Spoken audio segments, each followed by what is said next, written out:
ultimate outboard motor, ranging from 2.5 to 350 horsepower. Finance and insurance available and supported by an authorised Suzuki service centre. Cruising, fishing or fun. Get out on the water with Geelong Marine World. Port Arlington Road, Moolap. GeelongMarineWorld.com.au. Hi, I'm Patrick Dangerfield. When you're on the highway to the danger zone, make sure it's in a Rex Gorell new or used car. Rex Gorell just can't be beaten. They top the ladder when it comes to range, service, value and quality. So you'll only get the best when you buy your car from Rex Gorell. Family owned and committed to Geelong. Do what I've done. Join the winning team at Rex Gorell. Rex Gorell, Fyan Street on the Trobe Terrace, Geelong. Visit rexgorell.com.au. LMCTs 1308 8349. Why does APCO Cafe 24/7 coffee taste so good? It's the ingredients and care in every cup. It's our signature blend Gigante beans and fresh pure milk. Our beans are specialty roasted with milk textured until silky smooth for an award-winning cup of coffee. And this month at APCO Cafe 24/7, you could win free coffee for a year.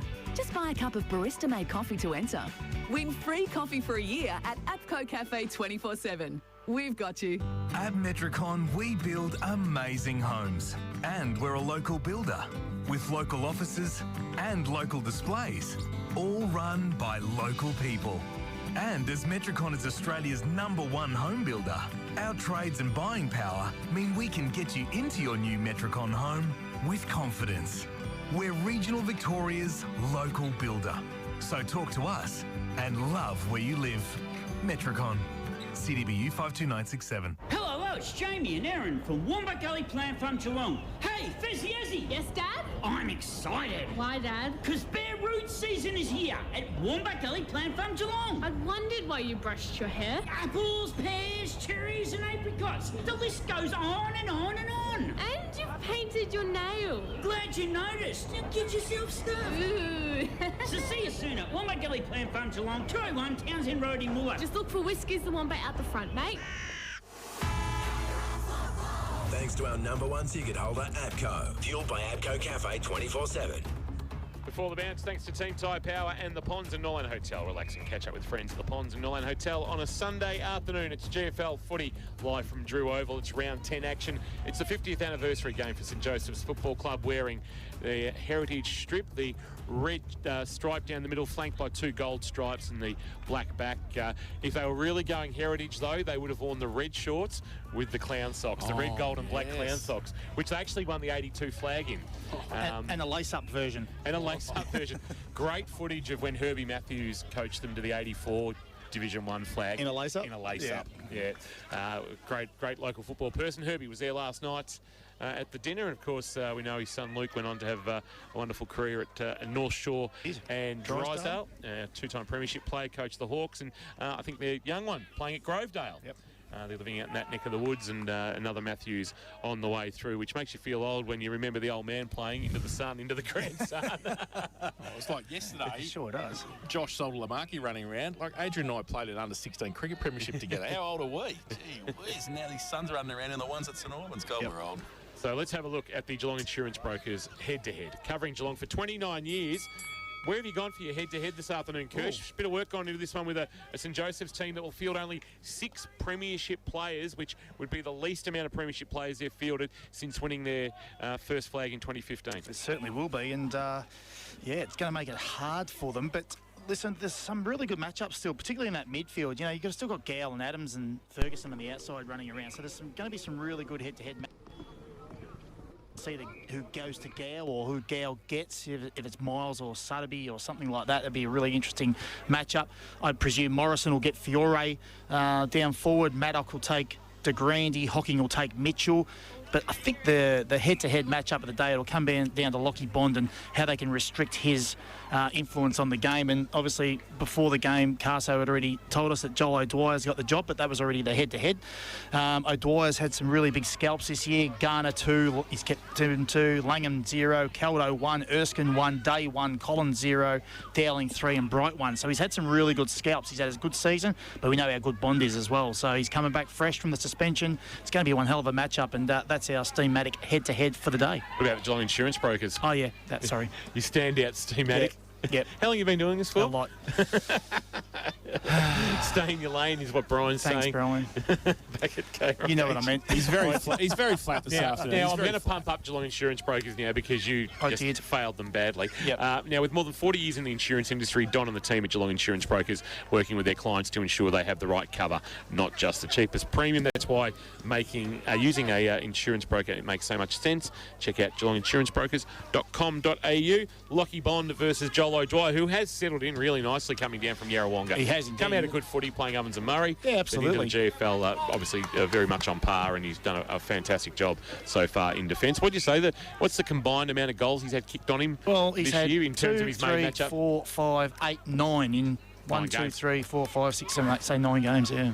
8 games he's played, actually. 8 games, yeah, because he missed one. Missed one. So not a bad result out of that one. Just some news out of yesterday. Sam Wolfenden was hurt. I have actually been in touch with Sam. He hasn't given me too much in terms of the injury and like that, but he hopes to be back playing footy at some stage. And I have had it confirmed that the umpires have asked for it to be looked at by the match review panel. My understanding is that there is no vision of the incident. So that will be interesting to see how that is dealt with by the match review panel. So we'll wait and see how that all unfolds. If there's no report made by the umpires, then I would suggest that there couldn't be anything more to it. There's a medical report come into it. Oh, I don't think. So Connor Linehan Cunningham was the player that laid the tackle. I don't know if you could base a report on that. I couldn't see it myself. But so we'll wait and see what unfolds there. Matchups, we'll keep an eye on for Wombat Gully Plant Farm matchup. But one I'm looking forward to is, and I think we enjoy watching this young man's progress, and that's Dylan Sharp, who was basically thrown to the Wolves at the start of the year. They expected he would only be a stopgap until Tom Zampatti was right, and unfortunately Tom Zampatti, we know Henry Walsh gone to Colac. Tom Zampatti does a knee in the reserves, first game back on Anzac Day, and Dylan Sharp all of a sudden now for the next 12 to 18 months he's got a chance to make it his own, and he goes up against Cam Wilkinson. So we've got two emerging young rucks, but Wilkinson having the experience hold over him, having played now the best part of 20 games at GFL senior level. I think 18th game today. Well, they're two beasts really going at it. And Newtown Junior too, Sharpie. Yeah. So he left because Wilco was there and Fano was in front of him, I think. So for more opportunities, so it's going to be interesting to see how they go. Yeah, he'll be driven by that a little bit too. So it's going to be a really good matchup. We both know, we all know that they're both going to do 95% probably game time through there. So they're going to be at each other all day and with each other all day, and both of them have some really good second efforts. So it'll be very interesting to see how they go. It'll be a really good matchup to watch. Around the grounds for Leopold Sporties, we'll be keeping an eye. There's only just the one AFL fixture today as part of the split rounds. It's North Melbourne and GWS. And we did, as we always do, we go to the polls and we ask the question. No, not that poll. I might have on my own personal Twitter asked if there'd be more people here than at North Melbourne and GWS. It was very tongue-in-cheek. Very, very tongue-in-cheek. Was it? Yeah, it was. Are we keeping an eye on what the crowd is absolutely. at 320? So just ask the question. Oh, well, so we've just posted who you got. St Joseph's Newtown. 44% St Joseph's, 56% Newtown and Chilwell. From the voting on the KFC Twitter. Join the KFC workforce and have loads of fun. Check out careers.kfc.com.au. And we had the chicken strips today with the popcorn chicken bucket and the chips and the potato and gravy and Chicken Central in here. And because Nico's not here, isn't he? No. Where's he? Yeah, so Chris Nichols is not with us for those who have probably not picked up on it. He is actually celebrating with the 1982 St Joseph's GDFL Premiership winning boys. Didn't get a hall pass. No, a leave pass. Got a leave pass. A leave pass. Thank goodness. And so he was. Yes. How'd you go? Did you have to go home and explain yourself last night to Hayley by any chance? Oh, lucky she didn't have the wireless on and she didn't hear. So. Lamboise tonight. Lamboise. Yes. She hasn't got the wireless on now at home either. Perfect. So 3 before 10. Yep, correct. Let's go. Never lamb alone.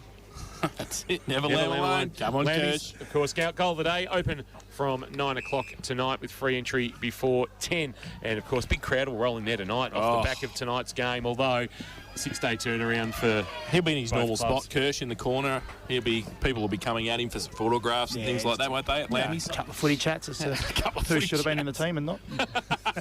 Now, what do you think when St Joseph started back in 1973 and when they made their GDFL debut, what they would have made of the hair of Angus Humphrey and the His father's an upstanding citizen of the community, and I'm really disappointed that he's allowed his son to get that mop of hair going. We've got a bit of a hair off today. There's a hair Taya Miles versus. I'd like to see them line up on each other. Ground's in fantastic condition, by the way. We have had some very minimal showers. Nothing that's really hit the deck is going to impact this clash this afternoon. And just looking at the flags, the premiership flags that are fluttering down near the Alan Russell Pavilion. You've got the 1982 GDFL flag, the GFL Premiership of 2015 and the Reserves flag of 2012 just hovering above the ground, and the wind is very minimal. If anything, it's coming slightly out of the northwest, but we don't think it'll impact this one this afternoon. Let's go around the panel, gentlemen. Laurie Hill, who's winning and by how much? St Joseph's by 23 for Laurie Hill. Kirsch, the pendulum. Kingy, can I just say that a bit of theatre by John McKinnon with the flag as well. Out of the choices of flag, he chose the 2015 one against Newtown. Yes, very smart. Very well played. Very, very well played. Anyway, quickly, the pendulum, Jace. Here we go. We love the pendulum. Mark Hovey's now a personal fan of the pendulum. So, the pendulum is this at the moment. 106 points in the plus column for Newtown, and they're plus 97 in the negative column. It gives us a 203 total swing. Divide that by 9, Kingy. It gives us 23 points in the favour of Newtown. Given a few of the outs, I'm adding a few goals on top of that. And if I'm a betting man, I'd be going the 39.5 over margin. Gamble responsibly. So of course. 40 points. Yep. 40 points for Newtown. For Kirsch, Jace. Newtown 32. And Newtown for me this afternoon by 27 points. So Newtown will kick to the Newtown end of the ground, the Autumn Street end, the Eldersley Reserve end of the ground, and St Joseph's will kick to the dead end of Drew Oval, down to the cemetery. So players in position. We'll keep an eye on some Wombat Gully Plant Farm matchups. A nice one between Gow and Ned Harris. So it's Harris, yeah, that's a nice one too, isn't it? That's a good Wombat Gully Plant Farm matchup. Make sure you see the team Wombat Gully for all your gardening needs at 201 Townsend Road in Moolap. I like Harry Smith on Mick Condy that's too. A nice one too, isn't it? Crafty Condy. I like Reed Adams on Matt McMahon. I tell you what, there's some mouth-watering matchups, isn't there, out there? Jack Buckley on Mitch Diamond, as well on a forward flank Diamond in attack. Opening quarter umpire Ganaccia to throw it into the air. Here is Jason Doherty. And he puts it in the air for Cam Wilkinson to get it down to Ned Harris as an Archos. Early call from the umpire. And it's going to be a free kick to Newtown. It's going to be Ned Harris for a hold. So he's going to get the first handball away to Taya Miles. With something on his head. I don't know what's going on there. Harris gets it away and gets another possession as well across half forward. Diamond gets it back towards Miles. He's wrapped up. Does he? What happens there? He got taken high. Yep. So free kick coming back. Jack Buckley giving that away. And Taya Miles on centre wing will take the free kick for Newtown. Left half forward. We'll keep an eye on some other Wombat Gully Plant Farm matchups as Miles assesses his options. Just forward of the wing, he'll swing a kick towards 25 out from goal. Looking for a marking option, knocked away from Bogue. Front of the pack numbers for St Joseph's. Clearing kick from Reed Adams. Drives it to the middle of Drew Oval. No mark taken. Front of the pack, he's Miles again. He's omnipresent. Gets a dribbling kick along the ground. Buckley dumped in a McMahon tackle, and it might have been held on too long, the three-time Matheson medalist, onto Jack Buckley, who his mum come up to me and say, thanks for recognising Jack, interacting with the young fans after kicking goals like he did back in round one. Mustang Sue was very impressed to hear Jack's name spoken in positive terms. He plays footy okay too because he gets it to Gow at right half forward, who goes towards the scoreboard. Mullen runs back in front of Lloyd and takes the mark right in front of the new scoreboard here at Drew Oval, and he'll have a set shot for goal. About 35 out, and has kicked goals from this position this season when we've been here. Reckon they'll all get a high five in Doc's pocket over there if he does kick it. Yeah, so he will kick it from just in front of Doc's pocket sign, I think, as he comes in now. Right foot kick, and he has skinnied it through for one behind. The opening score of the game this afternoon to Jack Mullen, a behind, and they lead by that. One behind St Joey's. Newtown yet to score. Looks like Matty Bogue with the kicking duties as he takes off into the right back pocket, or is it Hocking? It's Hocking driving it long. towards half back, looking for a marking option. Bond knocked away from him. Front of the pack, Bond will come again. Just had a fit of the fumbles, but knocked it into the path of a teammate. There's Bogue through traffic. Sutterby just held the handball back for McMahon. McMahon to Walter, and the Barnheads boy throws it out into the path of Lloyd. Lloyd just got to wait for it to sit. Oh, and Gow coming the other way. Did he take him high? Did he? Yes, he just clipped him on the way through as he knocked the ball to his own advantage. And Lloyd, who racked it up last week with 44 touches against Lara, he's at left half back, driving a long kick to the favour of Harris. Harris can complete the mark. Walter came through, left it behind for Newtown. Joey's got numbers over the footy, including Adams. He's taken down in a tackle. Condi, one of those to bring him to ground. And we'll get a ball up left half forward for the Towners. So they trail. St Joseph's one behind. Newtown yet to score. 3 minutes gone. First quarter, Port Phillip Ferry's time clock. Port Phillip Ferry's no better way to travel. Wilkinson gets it down in the tackle. Sutterby lost it. He picked it up again and got wrapped up, not going anywhere. Now the ball spills free. Umpire says play on. Sharp puts on a tackle again. McMahon. And he's held up, not going anywhere. The umpire will come in and ball it up still at left half forward for Newtown. Wilkinson gets it down to the side of the pack again. Slung as he got rid of it. Now Sutterby, quick kick inside 50. Coming out, Fiore got it away. Handball around the corner. Got the kick. Oh, no mark taken. Diving mark. Couldn't take it all. McMahon got one high. The umpire said play on. And Al Hickey got the tackle on. And we'll have a ball up about 30 out from the Newtown goal. Couple of big boys, Fiore and Morrison, isn't it? Good head-to-head. Good battle there. Wombat Gully Plant Farm matchup. Umpire throws it in there. Wilkinson and Sharp again. This time it's Wilkinson winning the tap down. Ferguson, a little handball. Callagher got a kick away about 5 metres while under pressure. Head over the footy. Well done, Mullen. Handball released to Buckley was good. Buckley in the right back pocket, driving a kick towards the outer wing. Big spoil, hocking over the top, sends it towards the boundary line. Maybe a free kick there for Newtown taken high, and it will be a free kick. It might be done with the resultant free kick. And he wants to go on with it. Short kick. Here's Harris. That's Ned, who's been busy early. Kick inside forward. 50. Fiore flies. So does Bogue. Neither can take a mark. Ball's at ground level. Gow's there. Oh, coming through and crunch was Antonak. You could hear the sound of body on Antonak. Now the ball's under the pack, and the umpire says, give it to me. I will ball it up. So we're about 45 out from the Newtown goal, just right of centre. And she's been a scrappy opening, but she's been tough around the clinches. So Wilkinson, Sharp. Wilkinson gets it down with the left hand to the back. Oh, good tackle on Buckley by McMahon. Dropped the footy. And the 3-time will take a free kick for the holding the ball decision.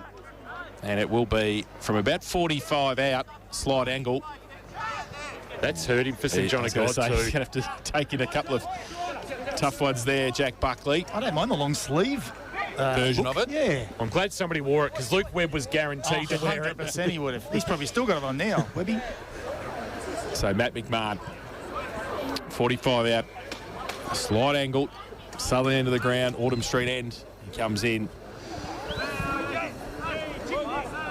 Right foot kick. He's pretty happy. He ran back to the middle straight away, McMahon, and he has put his first, Newtown's first, the game's first on the board, and they are one straight goal. They lead St Joey's 1 behind. Harvey Norman, K-Rock, first quarter scoreboard. It's been a pressure game, hasn't it? It's been contested, ball on the ground a lot, as we know, but Buckley just probably needed to get that one on the boot, and even if he sort of got it towards the boundary line, he would have got it out of his area, but he decided to take on the tackler and come off second best. But it's a lovely finish from McMahon. Not bad for a bloke playing game 230 this afternoon to go leading the way. That's why he's still captain of the club. Umpire tossing it into the air. Sharp and Wilkinson, they nullify each other. Gow does the roving, wrapped up by Ned Harris. Lost it in the tackle. Here's Walter picking it up for Newtown. In trouble, but got a handball release. Chance to run off halfback. Might be Walters driving it long to a one-on-one. Bogue with a one hand, couldn't reel it in. They've got a handball out the side door. Condi on the left foot. Condi on the left foot. Dribbles it through. Classy finish from a very crafty player. Mick Condi puts it through and they get back-to-back goals, but Bogue's effort couldn't complete the mark, but the recovery at ground level to fire the handball out was sublime, and the margin is out to 11 points to the good of Newtown. They're 2 straight 12. St Joseph's are 1 behind in this opening quarter of K-Rock football. Thanks to Harvey Norman. Think Harvey Norman for all the big brands at Geelong's best prices. Well, I was having a look at that matchup before, the Bogue-Hickey matchup, and obviously they're not that dissimilar in height. but Boger's a lot stronger and he's very good in the air. So I thought that might have been a little bit of a mismatch there, and he obviously was a bit stronger in that occasion. Now they've swapped it off him. Back in the middle, and again McMahon gets it from Wilkinson, gets it to Dunn, point of the centre square at half forward, tries to drill the pass to Bogue again, can't do it. Humphreys there. Hickey gets it away as well. Al Hickey gets it to Ferguson, kicks on the outside, good to Mentha, takes the mark at half back. Needs someone to lead from Gow as it fills at centre wing, takes the mark. And nearly had the speed wobbles there, Gowie. Handball over the top, Ferguson followed up and did well. Towards half forward with the ball, and they've moved it nicely to De Grande, who takes the mark in front of the Alan Russell Pavilion at left half forward. De Grande driving the kick towards the top of the square, out in the lead and the mark taken. It's Mitchell. Good strong hands, juggled it, and then was able to clunch onto it nice and tightly once he was able to sort of clear the pack. And we'll have a shot at goal, and that's not ideal. We've got an ambulance at the northern end of the ground. Not certain whether it might be something that's happened on Walker Oval or the netball courts. Either way, just make sure we text Nico at quarter time, make sure he's okay. Hope everything's okay. Mitchell for a much-needed goal, and he kicks it, and they're back within 5. So good use of the footy. It all started with one of the best ball users in the competition, Riley Ferguson, getting them out of the side defensive 50. Gow involved, and when you get Gow involved, you know it's going to end well for St Joseph's, and it has, with a goal. They are 1-1-7, playing 2 straight 12. Newtown leading by 5 points in this first quarter of K-Rock football, thanks to Harvey Norman, Cryo and Warren Ponds. We talk about taking the easy one in football, Chase, and that's really all you need to do is just take those easy options along the line, and you get some overlap eventually, and you get the ball into your forward line quickly, and that's what happens. That's textbook football right there, isn't it? Absolutely, it is. Yep. You got to work hard though. Yeah, which they did, and Cal Mitchell finished it off for the home side. So back to the middle, Wilkinson, Sharp. Wilkinson gets it down. Sharp might do the roving work. Ball taken though from Harris. Now Muhor handballs it back towards Harry Smith, who comes off the half-back flank, wrapped up by McMahon, straight into the cricket pitch area in the middle of Drew. And surprise, surprise, there's a bit of angst around Matty as he gets up. Wilkinson gets it down again. Newhall tries to put the tackle on. Harris over the top of it as well. Sutterby comes back towards Lloyd on hands and knees. Shuffles the handball out only as far as Antoinette. Goes towards De Grande at centre half forward. Got a hand to it. Needed some help. Got it back. In the end, they drop it. The Newtown boys work pretty hard across half back. They're going to get the free kick, and it's going to go outside. No one has to come back. So the umpire bringing the footy back. And he's going to stand the mark. And I think it's Walters with the footy at half back. Right back pocket, goes laterally to the boundary line, and Maddock in Kirsch's mid-season team of the year at fullback. Started forward last week, kicked a couple, and then went back to keep Mitch Day under control. Just chips one over the top for Sutterby to mark it right half back. Big crowd in front of the Alan Russell Pavilion this afternoon. The 82 Joey's Premiership team in attendance. Of course, coached by the great Bernie Morgan. Kicked high to the wing. Humphrey flying for St Joseph's. Could mark Wilkinson off the hands of the pack somehow. Handball though, turned it over to De Grande. Now it's in the hands of McComb. McComb sending a kick to the goal square. Back with the flight. Mitchell, wonderful spoil. Hocking sent it through for a minor score. Gee, that was outstanding from Braden Hocking getting back with the flight, Kirsch. Well, Mitchell was out, wasn't he? And without Hocking's advancing efforts, it would have been a mark. Byrne plays on quickly from full back for Newtown. Goes towards Dunn. In front, though. So it was Al Hickey. Close to the boundary line. Needed some support. There was a tackle came. The umpire said holding the ball. And it will be Charlie Harris with the free kick against Mullen at half back. He had Lloyd running past. And 50. So Jack Mullen obviously called to come back on the mark. Didn't do so effectively. The umpire said 50. And we'll bring Charlie Harris down to half forward now for Newtown. Harris driving it long to the goal square. It's actually gone over the head of both Bogue and Hickey. That's James Hickey, and it's gone through for a minor score, and Hickey wants to quickly go on with it and drives a kick to half back, and stretching and marking nicely is Kelleher. Kelleher chips one over the top, and Gow's got free again, and he gives a quick handball release to Al Hickey, confronted by Condi, but got a handball release to Reed Adams on his preferred left side. Drives a kick towards half forward, rolling ball, tracking it is Lloyd for Newtown, coming through like a steam train. Mitchell created a bit of a path, taking it, but dump was Tanner Owen in game number 2, and now picked up by Mullen, but Newtown are going to come up with, no, they're not. It's going to be Humphrey. It's Aussie Humphrey with a quick snap, and he has missed to the near side through for a minor score. So they're attacking St Joseph's. They're 1-3-9. Newtown and Chilwell 2-1-13. 12 minutes gone. Port Phillip Ferry's time clock.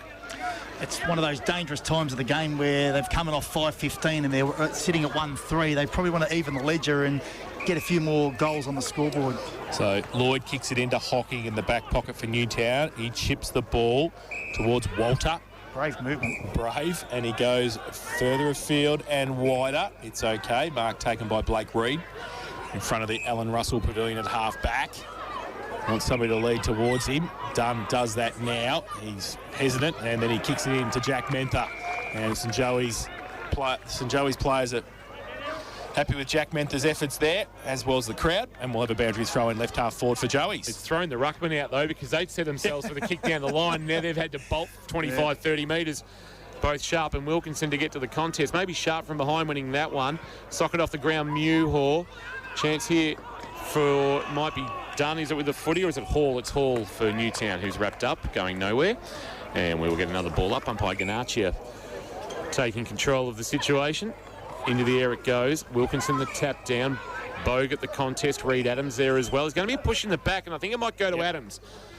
So free kick to the young veteran Reid Adams, playing this afternoon. Game 88, coming off 21 touches last week. 15 contested against Leopold for Kerrs Hire.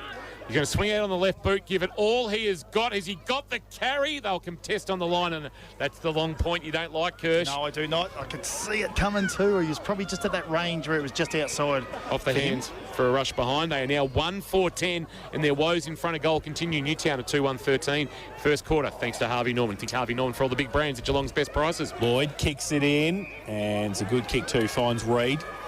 He chips the ball over the top. Oh, that's on the full. And that is on the full. Charlie Burns not going to be that far over there, and it's out of bounds. So Humphrey will take the free kick.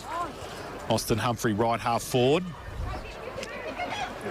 Will drive it back deep into attack. He does so now. Goes towards the pocket. Maddock got two hands to it, couldn't take the mark. Off a step. Mitchell kicked it around the corner and kicked the goal. Wow. Cal Mitchell One off step, one foot. step, if you don't mind. Lambie's Tavern goal of the day contender. He was lurking there. Maddock dropped the mark and he turned around, kicked it with his left foot.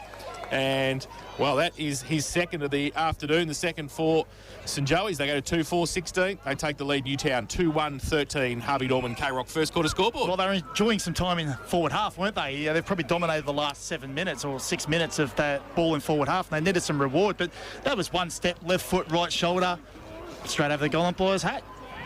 Terrific goal. Easy as you like. Easy as you like. They couldn't get the ones in front. Umpire tosses it into the air for Wilkinson to go against DeGrandy off the hands of the Packies. Gower handball release forward to Adams. Adams can release a handball into the path of McComb. McComb pulls a kick into the pocket. Bouncing ball taken okay there by Owen. Swings onto the right boot. That's a good kick as Adams had gone forward. Quickly wants to go on with it on the lead. Good spoil. Knocking it away might have been Walter into the path of Walters. And now it's going to be a free kick and it's going to go to Walter in the right back pocket. Zach Walter with the footy.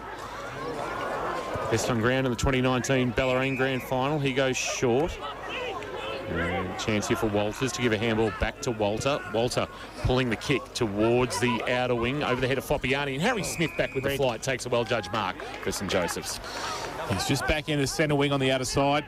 Harry Smith, he can come right the way back to O'Dwyer if he wants to. He's not. He's going to go short towards Humphrey. He had a couple there at centre half back and found Angus. Weird pill at the moment, Angus. What's going on with that hair? Come on. He kicks the ball out wide. Oh, dangerous kick. He's turned it over too. And Alex Dunn's taken the mark and wants to play on quickly. Gives it to the other ferret hair, Taya Miles. Gets it back inboard. His kick. Oh, Walters was coming at it. Kick around the corner. But Sotheby might be okay. Oh, Hamlin hanger if you don't mind. Liam Fiore just waxing lyrical with the one hand. No defence around him. Oscar Morrison had left him for a moment. And he'll have a set shot for goal from 38 directly in front. Kurt, defensively? Yeah, just the ball movement, you know. Like, they had the switch on the very first time. He just held it up and didn't make the decision to pull the trigger. So if you're a 38 directly in front to take the lead again for Newtown, he had no problems with that whatsoever and put it through for his first of the afternoon. And Newtown go to 3-1-19. They lead St Joey's 2-4-16, Harvey Norman, K-Rock, first quarter scoreboard. On review, they're preventable goals, those types of scenarios where you can keep possession. We just spoke about how we keep possession and maintain possession of the ball and use the easy options. He decided to bite off a bit more than he could chew and turned it over. An entertaining clash, this 50th anniversary clash, the arch rivals from across Autumn Street. I suppose they had a bit of a choice to make, Joey. Who did they want to play in their 50th anniversary game? And they went with the mob basically across the road, back in the middle. But Sutterby releases to Diamond after the last ruck work of Wilkinson. Kick inside 50, Fiore knocked away by Morrison. Foppiani's there. Here's Fiore trying to burst his way through. Handball was partly smothered by Buckley. Buckley to Smith for St Joseph's. Kicks on his left boot to the wing, wanting Owen. It was over his head and Lloyd's head. Gow picked up the loose footy out the back, shared it by hand with Aussie Humphrey. Humphrey pulls the trigger on the kick into the left forward pocket. Well defended by Hocking. Front of the pack, Hennessy. Poacher's goal. Poacher's goal, Ollie Hennessy. A better front and square you will not see. Waited for the spillage, hit it at pace and strolled into an open goal and put St Joseph's back in front by 3 points. We've got an entertaining one here at Drew Oval. 3-4-22 the Joeys. The Towners a 3-1-19 opening quarter thanks to Harvey Norman. Think Harvey Norman for all the big brands at Geelong's best prices. Yeah, it was a good call, Kingy. It was a fantastic front and centre, and that's the job of the little fellas, isn't it? But he's actually really good aerially too, Hennessy. But James Gow's work rate, you watch him spread from a stoppage, a dispute, or a possession that's coming to the switch side. You watch his work rate, and it is second to none. So de Grandy the ruck now for St Joey's, giving Dylan Sharp a chop out against Wilkinson.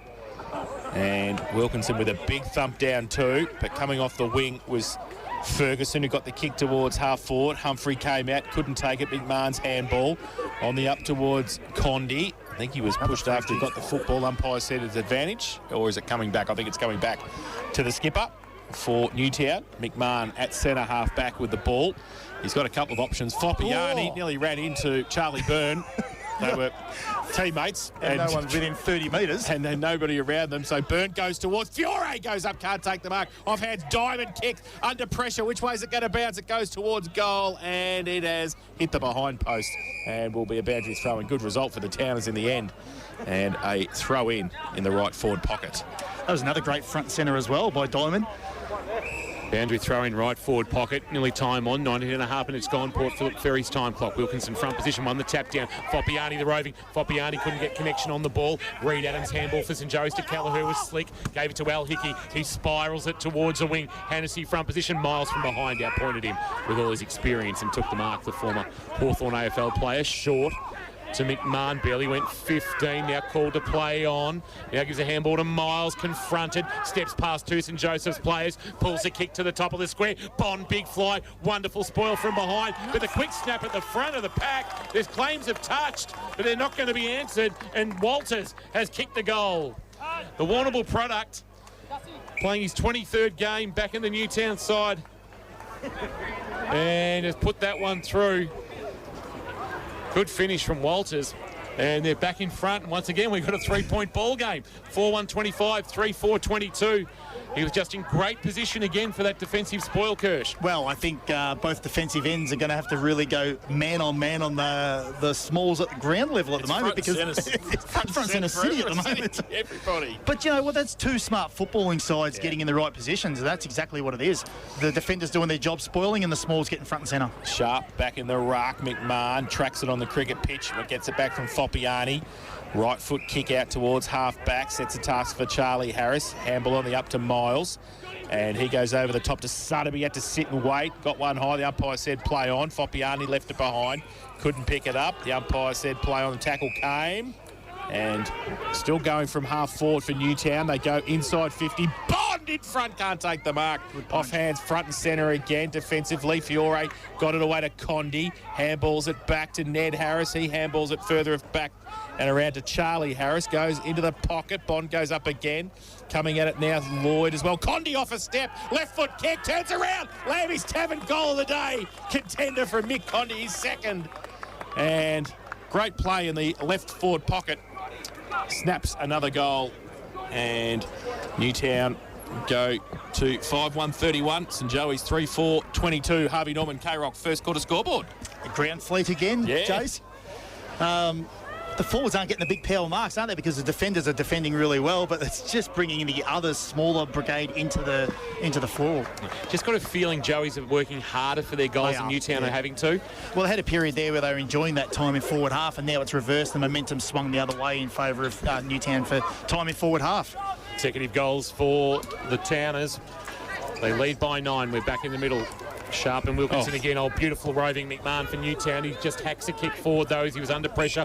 Rolling ball taken by Bogue, confronted, lost it in the tackle of Buckley. Buckley now taken by Fiore. Ball spills out. Diamond had a crack for Newtown, couldn't take it. Antonak put his head over the footy. So did Diamond. Diamond still working hard, can't get free. Now he tries to pull the footy in. Condi caught one high. No umpire said play on. Al Hickey on the up, couldn't get a handball up. Chance here now for Oscar Morrison. There's going to be a free kick going which way? It's going to go to Newtown. It's going to go to Alex Dunn. He dropped it like a hot potato. I tell you what, this is a high free kick game. I reckon there's been about 16 already. Alex Dunn with the resultant free kick and the chance to draw Newtown to a 15-point buffer. Yeah, he missed the first one. Yeah. But this guy here, this umpire here, clear view. With the non-controlling, maybe could have had a say, but didn't. We've seen him paid from 700 metres away. I think Jack Buckley's asking the umpire about it too. Yeah, absolutely. Alex Dunn playing his third game, as we were told, a Newtown and Chilwell product, looking for his 4th goal in red and black, and he has kicked it. He likes it with a fist pump. He's put it through, and he's put through the Eagles' 6th, and all of a sudden they've turned a 3-point deficit only 5 minutes ago into a very, very handy 15-point lead. 6-1-37, playing 3-4-22 as we approach 24 minutes gone on the Port Phillip Ferries time clock. Port Phillip Ferries, there's no better way to travel. Yeah, they just stuck at it then, didn't they? It was just a little bit of a scrappy affair, and the free kick was popped out of somewhere, but good finish, though, by the young fella. So back to the middle. St Joey's need one before quarter time. Foppiani in the ruck against Sharp, who gets it down towards Mentha coming off half forward, can't take it. Antonak tried to take it away, couldn't do so. Ball spills towards half back again. Oh, good mark. Stretched Buckley, did nicely at half back with the mark and played on quickly and got it towards McComb, who takes the mark on centre wing on the outer side. To get it going, does so now. Long towards centre half forward, packed there over the back. Good mark, Hocking. 10 a couple of weeks ago, and then just stands there and goes thanks in the back line and takes the mark. Well, it was 1v3 as well. Shouldn't have happened. Hocking, who kicked 7 in that opening term against Grovedale, pulls the kick wide. It's well weighted onto the chest of Lloyd.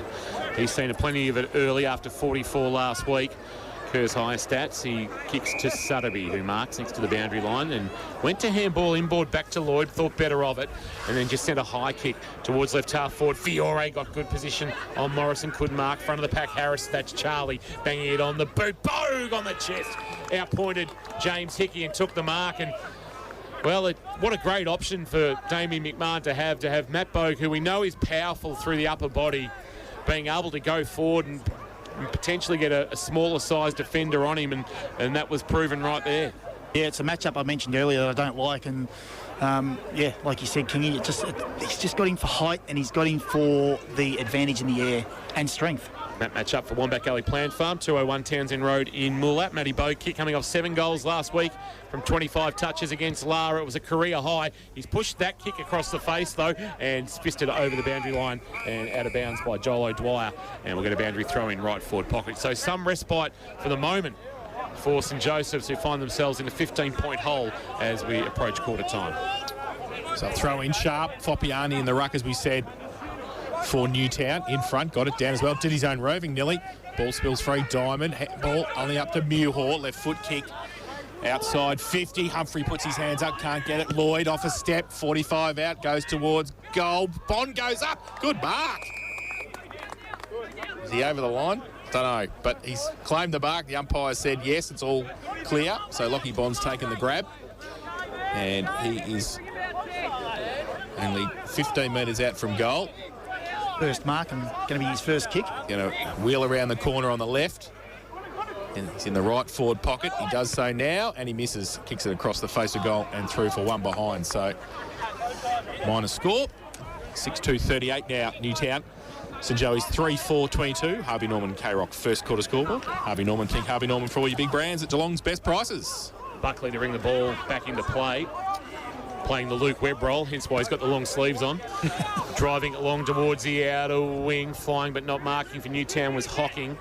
Ball's hit the front of the pack and a tackle laid by McComb. Last player up is Harris. That looks like it's Ned. And we'll get a ball up. Umpire tosses it into the air. Foppiani doing the ruck work. Never thought I'd call Foppiani and ruck in the same context. Here now Adams giving it off to James Hickey. Hickey pulls the kick towards McComb. Good spoil Lloyd, but McComb did okay at ground level.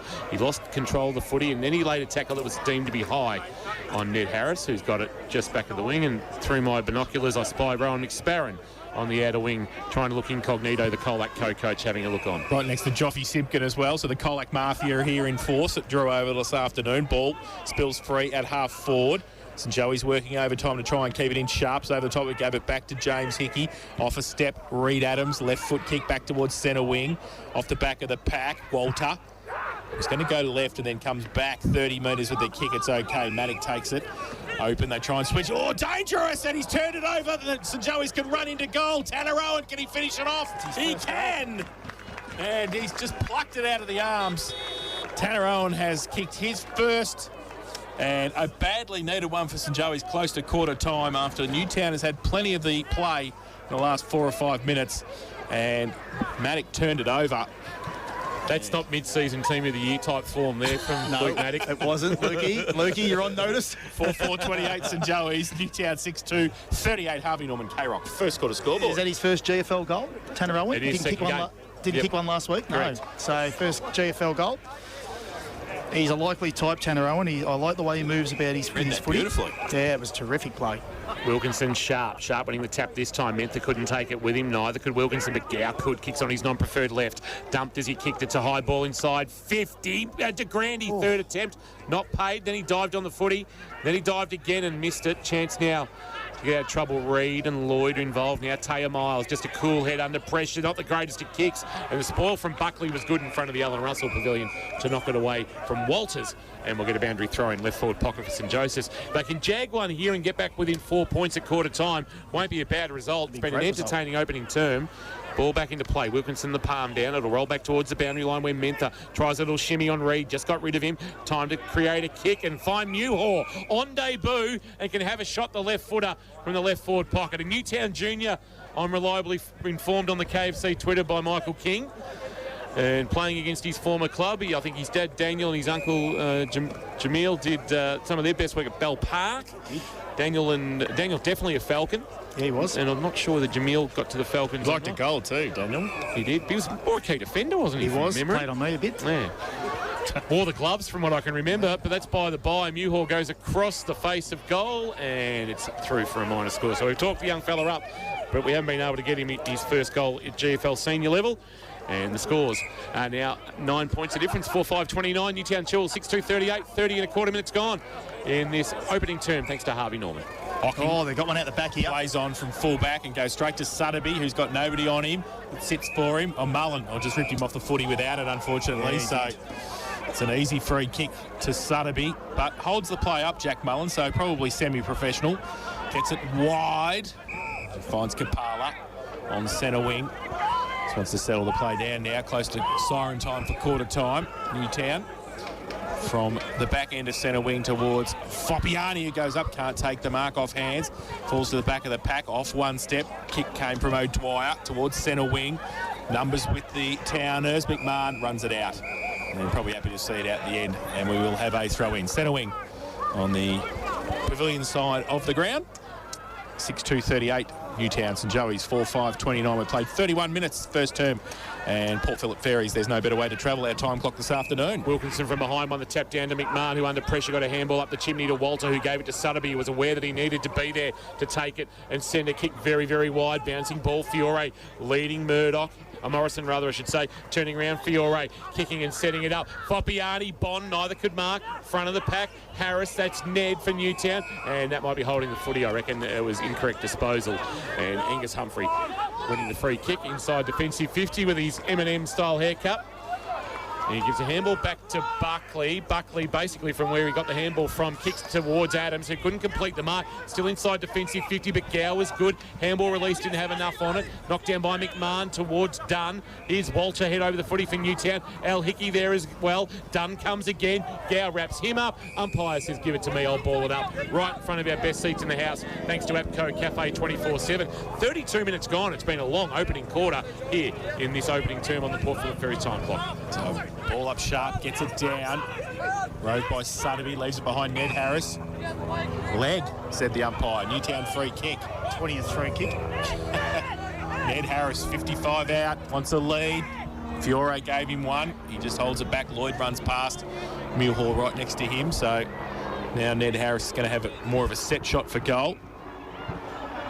And a slight breeze behind him as he'll come in.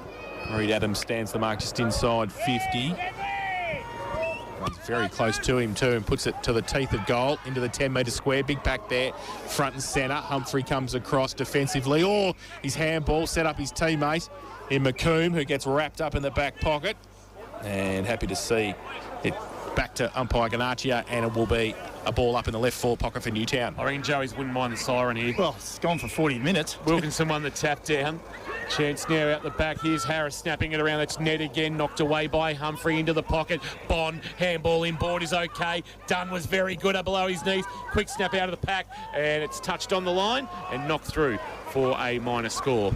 So a rush behind there for Newtown, who are now 6-3-39. Joey's 4-5-29. 33.5 minutes gone on the Port Phillip Ferry time clock. This is a long term. If we're going to go like this, we will be finishing in the dark. Yep, certainly will. So Buckley plays on from full back. On the barrel. Barrels. Big Pooey like, if you don't mind, to settle wing. We don't see enough of him, Jason.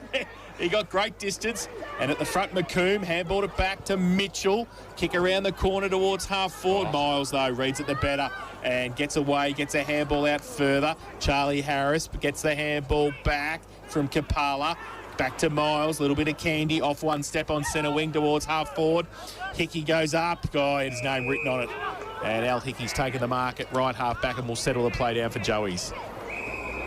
Gee, we've gone 34-10. Yeah, something's... Port Phillip Ferry's time clock. Something's awry. Timekeepers have gone to sleep, mate. We haven't had any stoppages of any real note.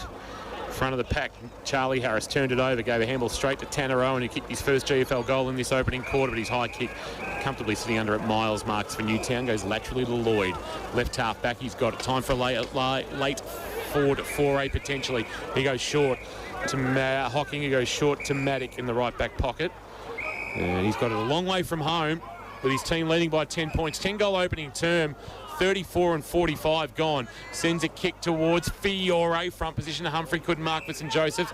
Numbers there, including Diamond. And that is quarter time. In fact, it was Condi over the boundary line, and that is done at 34-55. So a long opening quarter of footy, an entertaining one too. 10 goals kicked between them in this 50th anniversary St Joseph's game. Newtown and Chilwell 6-3-39, leading St Joseph's 4-5-29. The margin is 10 points at quarter time. We'll take a break. On the other side of it, we'll have a look at the Geelong Insurance Brokers head-to-head, that matchup between Bond and O'Dwyer, an entertaining one. Bond with just the one behind in that opening quarter of play. Good game of footy taking place here at Drew Oval. Hope you're enjoying it as much as we are through KROC 955, kroc.com.au and the AFL Barwon Facebook live stream. It's KROC football. Thanks to APCO Cafe 24/7. We've got you. Live breathe. KROC footy. Get a lift home with Herbie and Josh. And how's this? The longest going without any food. I know this is going to be silly because they've just survived off water. This is going to be ridiculous. I can barely go an hour. 382 days. What a waste. Lived on tea, coffee, soda water, vitamins. He was a big fella. And he just cut back from nothing.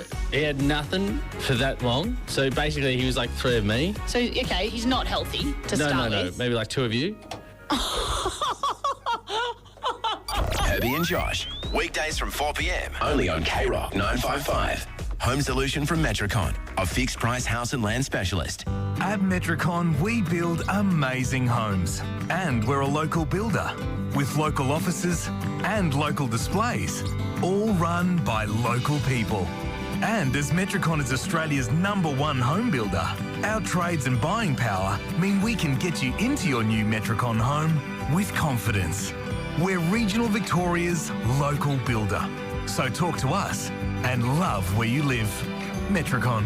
CDBU 52967. Why does APCO Cafe 24/7 coffee taste so good? It's the ingredients and care in every cup. It's our signature blend Gigante beans and fresh pure milk. Our beans are specialty roasted with milk textured until silky smooth for an award-winning cup of coffee. And this month at APCO Cafe 24/7, you could win free coffee for a year. Just buy a cup of barista-made coffee to enter. Win free coffee for a year at APCO Cafe 24/7. We've got you. Bonus gift cards on now at Harvey Norman. For a limited time, receive a bonus gift card on selected bedroom and furniture products. Shop from a huge range of selected lounges, dining, mattresses, bedroom and kids furniture, Manchester, home office, outdoor furniture and barbecues. Plus quick delivery available on a huge range. Until Monday only. Conditions apply. See store for details. Bonus gift cards on selected bedroom and furniture products on now at Harvey Norman. Easy parking at 2 great locations, Corio and Warren Ponds. Thanks to our #1 ticket holder, APCO. Fueled by APCO Cafe 24/7. Bogue with a one hand, couldn't reel it in. They've got a handball out the side door. Condi on the left foot. Condi on the left foot. Dribbles it through. Classy finish from a very crafty player. 2 hands to it, couldn't take the mark. Off a step, Mitchell kicked it around the corner and kicked the goal. Wow. Cal Mitchell off step. One step, if you don't mind. Lambie's Tavern goal of the day contender. Yes, quarter time here at Drew Oval, 6-3-39. Newtown, they lead St Joey's 4-5-29. Entertaining first term. And a big crowd here, as you'd expect, on the 50th anniversary celebration for the home side, St Joey's, around both huddles at the moment. And King is out taking some memorable photos. And while he's doing that, Nico's enjoying himself in the Alan Russell Pavilion. We're going to go to the man who's in the experts chair, as always, Matt Kershaw, for his look on the first term here at Drew Oval. Well, it was a quite entertaining first quarter, wasn't it, Jason? I'm sure that went for a very long time. It went for a very long time. And Kingy said that we're going to be finishing in the dark. It's nearly dark now. Turn the lights on. Exactly right. We wanted the yellow pill out. But look, it was a good first quarter for both sides, and they'll both, obviously, coaches will dissect that quarter accordingly. But St Joseph's took it right up to Newtown and probably were a little bit unlucky, well, not unlucky in front of goal, but they should have finished off some of their work, whereas at the other end, Newtown sort of finished off their nice work in front of goal.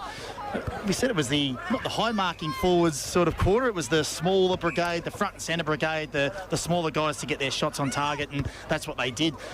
It's not about St Joseph's now trying to stay in the game. It's about sticking to their processes and showing that they can sort of compete with Newtown at the moment. And for Newtown, it's about still moving that ball forward and not over-possessing and getting into that dangerous forward line, because they do look like they've got a dangerous forward line when they get it in there quick. Just got a quick listen to Damien McMahon while I was out there, and he was just concerned about the ease of the goals that St Joseph's kicked. I know Joey's worked hard for their goals, but especially the Tanner Owen one where Lukey Maddock basically put it on a plate for him and said, "Here, young fella, have your first GFL senior goal." That was the first thing that he touched on, and then rolled into some positives. And I think overall pretty happy, but just disappointed with the way. And I reckon Joey's just might kick with a slight breeze in the second quarter. Sort of turned a little. Just got up a little bit. Just sort of coming out of the northwest. It's a weird old wind, but look, I think it's negligible. The event. It's not like yesterday where the Mill Road end was absolutely copping at Lara. Well, we saw in the reserves game there's a lot of goals kicked at this end to the Newtown end. So, you know, it is a goal-scoring end, and it happened in the under-18s as well. There's a lot of goals at this end as well. So it was more about possession of the footy. We saw when St Joey's could control it, they were able to match it with Newtown, but as soon as they lost that, they had to defend, and it's like obviously much easier with the footy. Correct, and I think that would have been a real big focus for Carson on how to defend them, because they're a slick-moving by-hand team. They can over-possess it at times, and that's where St Joseph's pressure's got to turn them over higher up the ground, and I think that will be a real focus for him now, because like you said, Miles is sitting behind the ball and he's getting plenty of pill when Lloyd, and they're their playmakers. So if you can sort of stem that flow in the way they move their ball through the corridor and on the spread, then they're going to stay in the game longer. But like I said, they can't stay in the game. They've got to keep sticking to their process and their game plan and kick goals themselves. Just spoke to Rowan McSparron and Joffy Simpkin very quickly. Trav Robertson here also having a look, so obviously a chance on a Sunday, and that's why I suppose the coaches and the other clubs would love the Sunday footy, is because you get the opportunity to watch it live. Okay, you can watch it vision and the like, and the footage is great, but you actually it's not the same. It's not the same as actually being there. And poor crowd though, Kingy. Oh, horrendous. No, it's a great crowd here. I was being sarcastic, Yes, of course. And that's directed at those clubs who don't think they can make $1 on a Sunday. Silly duffers. You need to go home and have a throw on tonight and a little bit of a after lammies. And just because you need to have a rest, I think. You do, don't you? Had a big weekend. A big weekend indeed. I've just got to shout out to our chief engineer, Dean Gray. He's actually provided us with heat lamps to keep it. My legs are toasty warm. Actually, mine's not working that well, can I say, Dino? What's going on there? Put a complaint in the suggestion box. Oh, no, hang on, I turned it around a bit. Bloody hell, it's hot. There we go. So players in position, crowd making their way off the ground, and great to see. We've got the netball on behind us, and we've also got women's footy taking place out on Walker Oval, and looks like we might be gaining some traction about Walker Oval potentially hosting a Geelong West game going forward, as we touched on last week with Stephen Sells, that the Ron Sells Cup game might become played at Walker Oval, former home of St Peters, as we know. And that would be fantastic to see. Sunday footy just doesn't work, though, does it? Sunday footy? No, I don't reckon we should do it anymore. Seriously. Should have a Sunday game every week. Yeah. I think there might be some discussion about that in the future, especially through April and May and in August. Maybe June and July. You could play 10 or 12, couldn't you? Absolutely. Yeah, like the AFL playing on a Thursday night. Yeah. Let's make it happen. Second quarter, thanks to APCO Cafe 24/7. We've got you. It's Newtown by 10. Here is Jason Doherty. Dylan Sharp goes up against Cam Wilkinson, who gets it down. Riley Ferguson off the wing couldn't take it. Adams couldn't either. Ball still in dispute. Handball over the top, just out of nowhere, towards Mullen on centre wing. Antonak can't take it. Wilkinson, the big fella, he tries to pick it up. It's a long way down there for Cam. He can't do it. Antonak over the top of it again. Pack develops just forward of the centre wing, and the umpire will come in. St Joey's attacking to the southern end. We'll have a ball up. So umpire, I think it's umpire Buckley throwing it into the air. Tap down Wilkinson, roving Bogue. He might have just copped one high from Adams before he was able to lay the chicken wing tackle, and the umpire picked it up and said to Matty Bogue, have a free kick. So he decides to handball, gave it to Miles, who gave a handball off to Sutterby, gave a handball to Diamond, got a free kick advantage, pushing the back, and Diamond will drive the kick now towards right half forward. Fiore flew but couldn't complete the mark. Overrunning it was Morrison. Morrison will see the ball back to the boundary line. In fact, it's Hickey now. James giving it to his brother Al. Al, the skipper of Joey's. His left foot kick, diving low. Bogue couldn't take it, and then beset upon Adams and Gow. Bring him to ground. Diamond comes in over the top to lock it in, and we'll get a ball up. So that's where I reckon holding the ball could be paid potentially when that third player comes in to lock it in. That's what Diamond did. We want the ball in movement. Tapped down by Wilkinson. Roving Gow trying to free the arms. Wonderful tackle, Sutterby. Ball spilled out in the tackle. Bogue in there. Little handball up for Mentha. Mentha slung. Handball gave it to Wilkinson, though. Wilkinson to Walter. High kick up the shot tower from Walter. 15 out from goal. They'll compete. It'll bounce away from McMahon. Knocked down by Morrison. Straight to McMahon. McMahon, a quick snap. Hit the belly of the ball. It'll float into the right forward pocket for Bond. Couldn't complete the mark. And providing the spoil was O'Dwyer, and Buckley was very clean at ground level and gave it to Ferguson. He did, and he goes now from the back pocket towards half back with the kick. Ball spills free. Bogue gets the handball away. Burn, little left foot kick. What was it? It was 12.5 metres, I tell you. But anyway, gets it to Walter, who gets it further afield. Oh, Fiore put a hand up, couldn't do it. Morrison was there right next to him. Falls to the front of the pack. Walter's looking to give it back to Burn. Off a step, left foot kick. Close to goal, punched away. Bond actually tapped it back towards the goal, and they saw it through. Al Hickey sees it through for a rush behind to the visitors. And they go to 4:40. They lead St Joey's 4-5-29. APCO Cafe 24/7. Cafe second quarter scoreboard. Yeah, that kick in, it might have came from James Hickey. He's got it out of bounds on the full. And it'll be a free kick to Newtown. They set it up looking for Condi to fly. Couldn't take the mark. Sutterby did the clean-up work, but not before the ball had gone out of bounds, had it? Free kick. No, free kick being paid. And it might be going to Mick Condi. It might have been an arm chop against Ferguson in the marking contest. And this will suit the left foot of Mick Condi Kirsch, right in Doc's pocket, right forward pocket at the cemetery end of the ground. Well, his confidence is up as well, hasn't he? He's kicked a couple, so when you're up as a small forward, taking your opportunities, you nail these generally. Game 115 at GFL senior level. Of course, some of those at St Mary's when his brother Rob was co-coach with Bryce Vincent. Left foot effort is wonderful. What a wonderful kick, no. Gee, the way the goal umpires set themselves, it appeared they were setting themselves to signal a goal, but in fact it's missed and it's a minor score, and I've got all excited for no reason, and the margin is 12. Condi has got 2 goals, 1 And they are 6-5 playing 4-5. Exciting point, though, Kingy. Yeah. Buckley plays We do on our from best. fullback, goes long towards centre wing. Mullen, Miles, they go up. Front and centre. So Joey's got the numbers. They can pick it up to Grandy. Can't do so. Handball shuffled out by Diamond. Ferguson gets it the other way.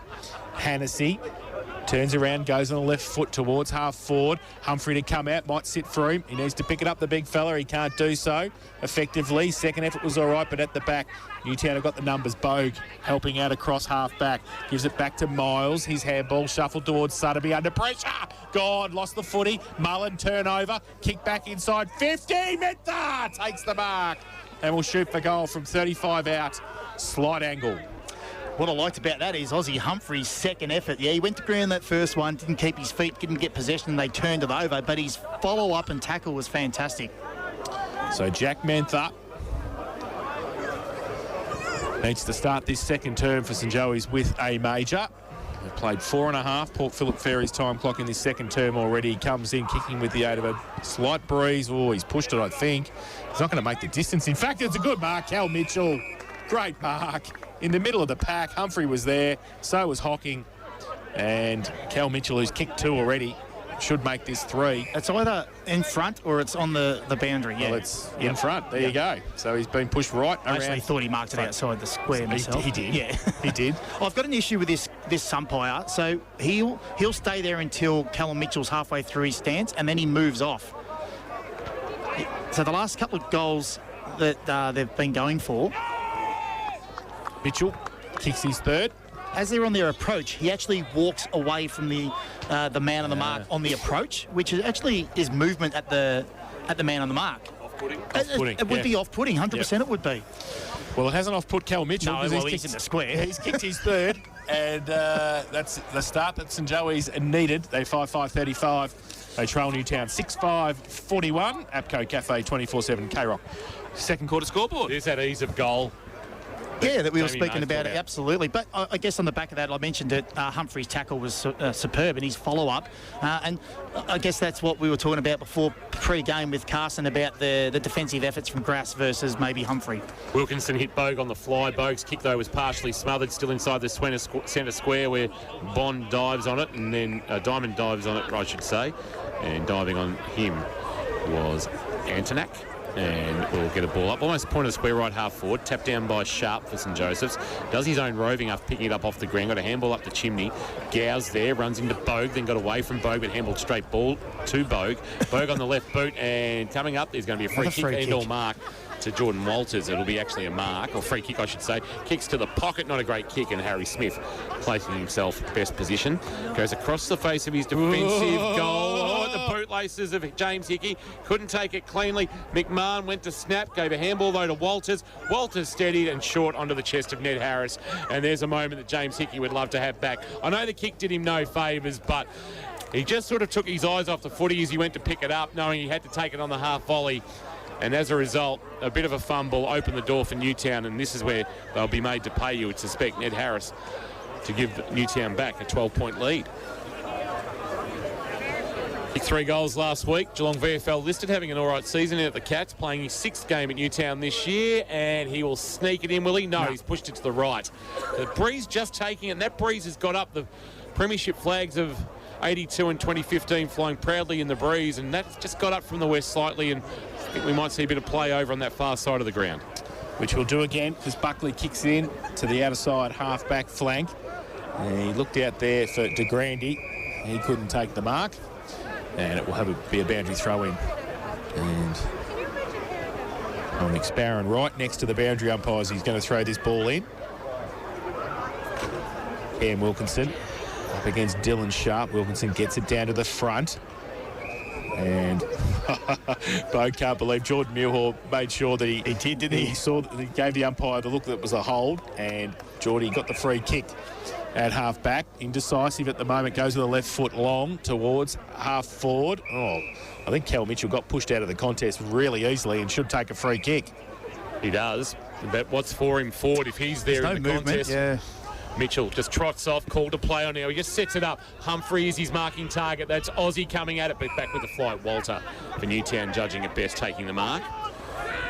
He'll send a kick towards the outer side. What's he got out there? He's got a flyer in Hocking, he might have gone forward to the footy. The ball's got out the back. Smith will be first back there for St Joseph's. Steps inside Condy very nicely. Nice little dummy, and then a kick now towards half forward, wanting De Grande. Takes a good mark in front of Lloyd. That's good, strong arms from De Grande. He takes the mark, but he's a long way from home. He goes long with the kick, looking for Humphrey as third in line. Mitchell goes up as well. Humphrey did pretty well to get a hand to it in the end. Pack develops at the fall of the ball. Newtown had it, but Mentha come across 50.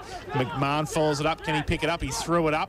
Now comes out wide towards Kapala. He can't take it with him. Pressured out of it by Ferguson. Gave it away to Antonak. Kirsch is going to take a mark. It's coming towards the K-Rock commentary box. It spins away from Finn McComb and also a Walter, and it's out of bounds next to the best seats in the house thanks to APCO Cafe 24/7. Yeah, Jack Mentha's just in a bit of trouble. I reckon it was Mitch Diamond who crunched him, and he's corked him right in sort of the right thigh or groin area, and he's not moving well for St John of God. Your emergency specialist now open 24/7. To the ball, comes back towards Bogue from the ruck contest, goes towards the centre of the ground. Smith goes up. Can he take the mark? Yes, he can, says umpire Ganachia, and he will take a point at the centre square at half forward. Diamond done well to get those little legs. Smith short. Laterally he goes to Al Hickey, who marks true centre wing, broadcast side. He's got Newhall with just a chip kick over the top. Too much on it in the end. And he turned it over to Walter, but Newhall laid a really good tackle and won a free kick for holding the ball. So all's well that ends well for St Joseph's. Newhall, 55 from goal, sets it up to Grande, the target, Hocking the spoil, front of the pack. Ned Harris, the old-fashioned coat hanger from Mentha. And Harris with the resultant free kick inside defensive 50, and he sends a kick wide, and Kapala, first time we've called him, I reckon, as he goes with the one hand, reels it in, sends a kick wide for Dunn, sits on its point and sits up nicely for Angus Humphrey, whose handball on the bounce will get to Mullen, but Mullen had no room to work with. It's out of bounds for a boundary throw-in, just 4 to the wing, slightly favouring Newtown, who lead by 7. Bit of an arm wrestle now after we saw 10 goals in the opening term. We've just had 1 through the opening 10 minutes of the second quarter. It's 6-6-42, playing 5-5-35. So boundary throw-in. Out of side, centre wing, Wilkinson gets it to the back. Antonak Rove nicely. Got around, got the handball inside to Ferguson. Runs through the middle, short kick to Mitchell. One hand to Hamlin Hanger, if you don't mind. Plays on quickly, wants to drive it long towards Humphrey. He's out the back. Good kick. It's a great kick from Mitchell. And he finds Austin Humphrey, sorry. And he's taken the mark in the left forward pocket, southern end of the ground, about 15 from goal. He saw that early, Mitchell. Like, that's, facing up, lowering your eyes, seeing what's ahead of you, and making that decision really quick. He's not going to come around the corner either, I think. He's not. He's going old school. He's going very old school, straight at the goals. Aussie comes in, right foot kick, and he's missed it. Should have gone around the corner. Should have. 2 behinds. His personal tally, 5-6-36 St Joey's. Newtown 6-6-42. APCO Cafe 24/7. K-Rock's second quarter scoreboard. Sorry, mate, they all practice it enough, don't they? I mean, like, everyone does it now. Matty Lloyd to bring the ball back into play. So which way will he come? He'll come broadcast side. He runs out of the defensive goal square, runs his full measure and sends it long. Looking for Fiore in a one-on-one with Morrison. Going to help out. Bring the ball to ground was Hannessy. Back of the pack, Kelleher. The pressure comes from Dunn. Kelleher kept it alive. No, out of bounds was the decision of the boundary umpire, who was on the spot. And just slightly forward of the wing, favouring Newtown. Will get a boundary throw in. Entertaining game here on K-Rock 955. St Joseph's and Newtown and Chilwell. GFL round 10 action. Ball back into play. Wilkinson winning the tap down. Front of the pack, Foppiani, the roving. That's where he should be. With a name like Foppiani. Knocked away from Harris. Front of the pack, McMahon. He was taken high surely by Mullen and will win a free kick. Make sure the umpire saw it too. Does the Newtown skipper, and he plays on quickly, and the kick is wonderful to the stretching arms of Liam Fiore. He just was able to get some separation from O'Dwyer. Or is it Morrison? It's Morrison. And in doing so, a great kick to advantage from the veteran skipper, and he'll have a shot at goal. And after an opportunity to pull it back to 1 point at one end, could be an 11-point turnaround down the other end, Kirsch. A bit of a coach killer, isn't it? Mullen didn't really need to do that. The ball was just there to be contested and won, and he gave away a silly free kick. So the ball with Fiore. 30 out, right foot kick. Gave the goal umpire a bit of work to do, but in the end, through for his second of the afternoon. And the 7th for Newtown. They go to 7-6-48. They lead to Joey's 5. 6:36 APCO Cafe 24/7 K-Rock. Second quarter scoreboard. It's very relaxed kicking style, isn't it, on Fiore? He just sort of leans back a little and just pops it through. What works for you, though? And that works for him. Maybe a bit of a coach killer there for Paul Carson. He'd be throw the old pen down in the coach's box, I reckon. Oh, yeah. And, got Aussie at the other end. One end and 15. Yeah, exactly. Got to take all their opportunities too, St Joseph's. This second quarter gone 13:45 on the Port Phillip Ferries time clock. Umpire tosses it into the air for Wilkinson and de Grande. Wilkinson, the height advantage, won the tap down, but Newhall, the roving, throws a handball just out wide. Heard the voice of Mullen. Mullen jams it on the boot. The kick, Reid couldn't complete the mark, but time to recover, gave it to Ned Harris. Handball on the bounce, attacked by Mullen, tried to keep it in front of him. Just got a little shepherd there from Mentha that helped. Then a kick into the pocket for Humphrey down low. Just couldn't complete it. It was a great effort, diving down low to try and take it on his chest. Just couldn't reel it in. Aussie Humphrey, and we'll get a boundary throw in the right forward pocket. Lost a boot. Of the Autumn Street. Blake Reid. Into the red ground. Wilkinson and Mitchell. Wilkinson winning the tap down front of the pack. Reid, Adams slung in a diamond tackle, but got a handball away. Charlie Byrne, just sleight of hand handball. Round the corner, the kick floating with the boundary line. Will go out of bounds on the full from Blake Reid. And it'll be Mullen with the resultant free kick, right half forward. Man on the mark, stands about 49 from goal. So Mullen, possibly too far out to score. He's looking for somebody to lead for him. It's busy forward square, and he's very busy. Oh, good kick. That's a great kick. He just held it long enough for James Gow to run in. Matt McMahon's team and go, why was nobody with James Gow? Yeah. Of all people, pretty lethal combination there. Mullen to Gow, and it was a good kick, and he has taken the mark and will shoot for goal from 30 out, slight angle. Yeah, I looked at him and actually clapped the footy to him. So you want to finish this now, Gowie? He will. Right foot kick comes in. He's pretty happy. Straight through the middle. No problems for James Gow. He's first of the afternoon. And St Joey's get their 6-6-42. Draw the margin back. Newtown 7-6. 48 Apco Cafe 24/7 K-Rock second quarter scoreboard.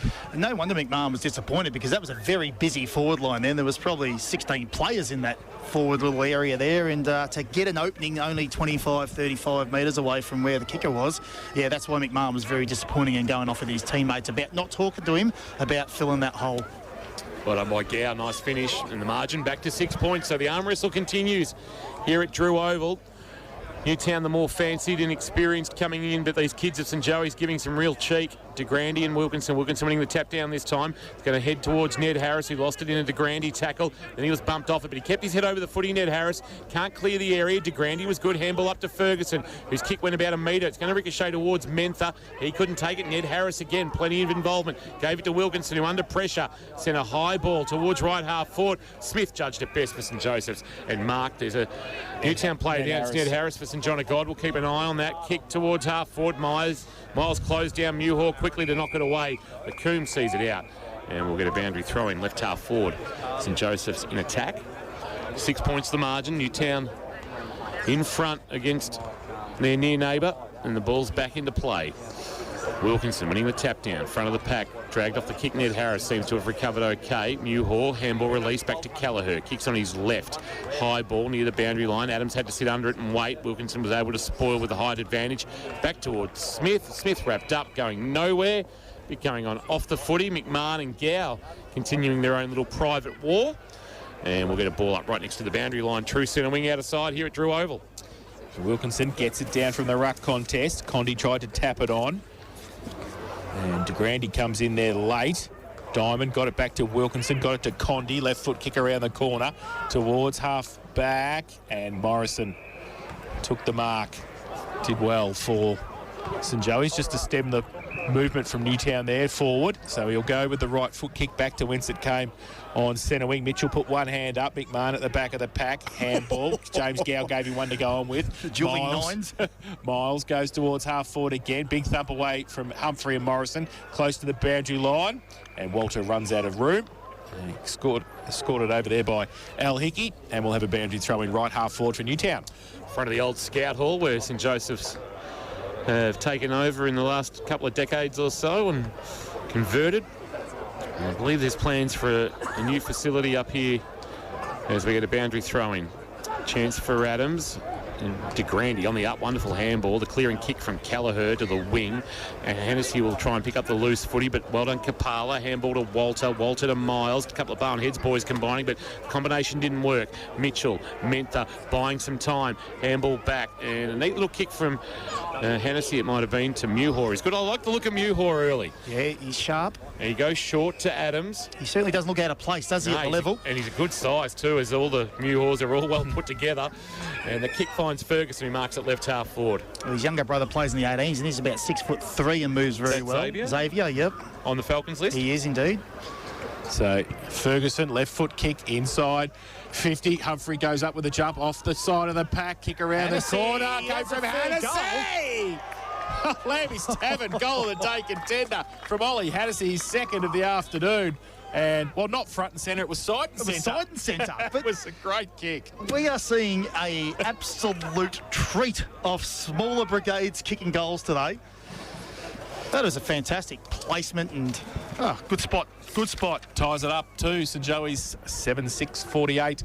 Newtown Chilwell 7-6-48. Apco Cafe 24/7 K-Rock's second quarter scoreboard.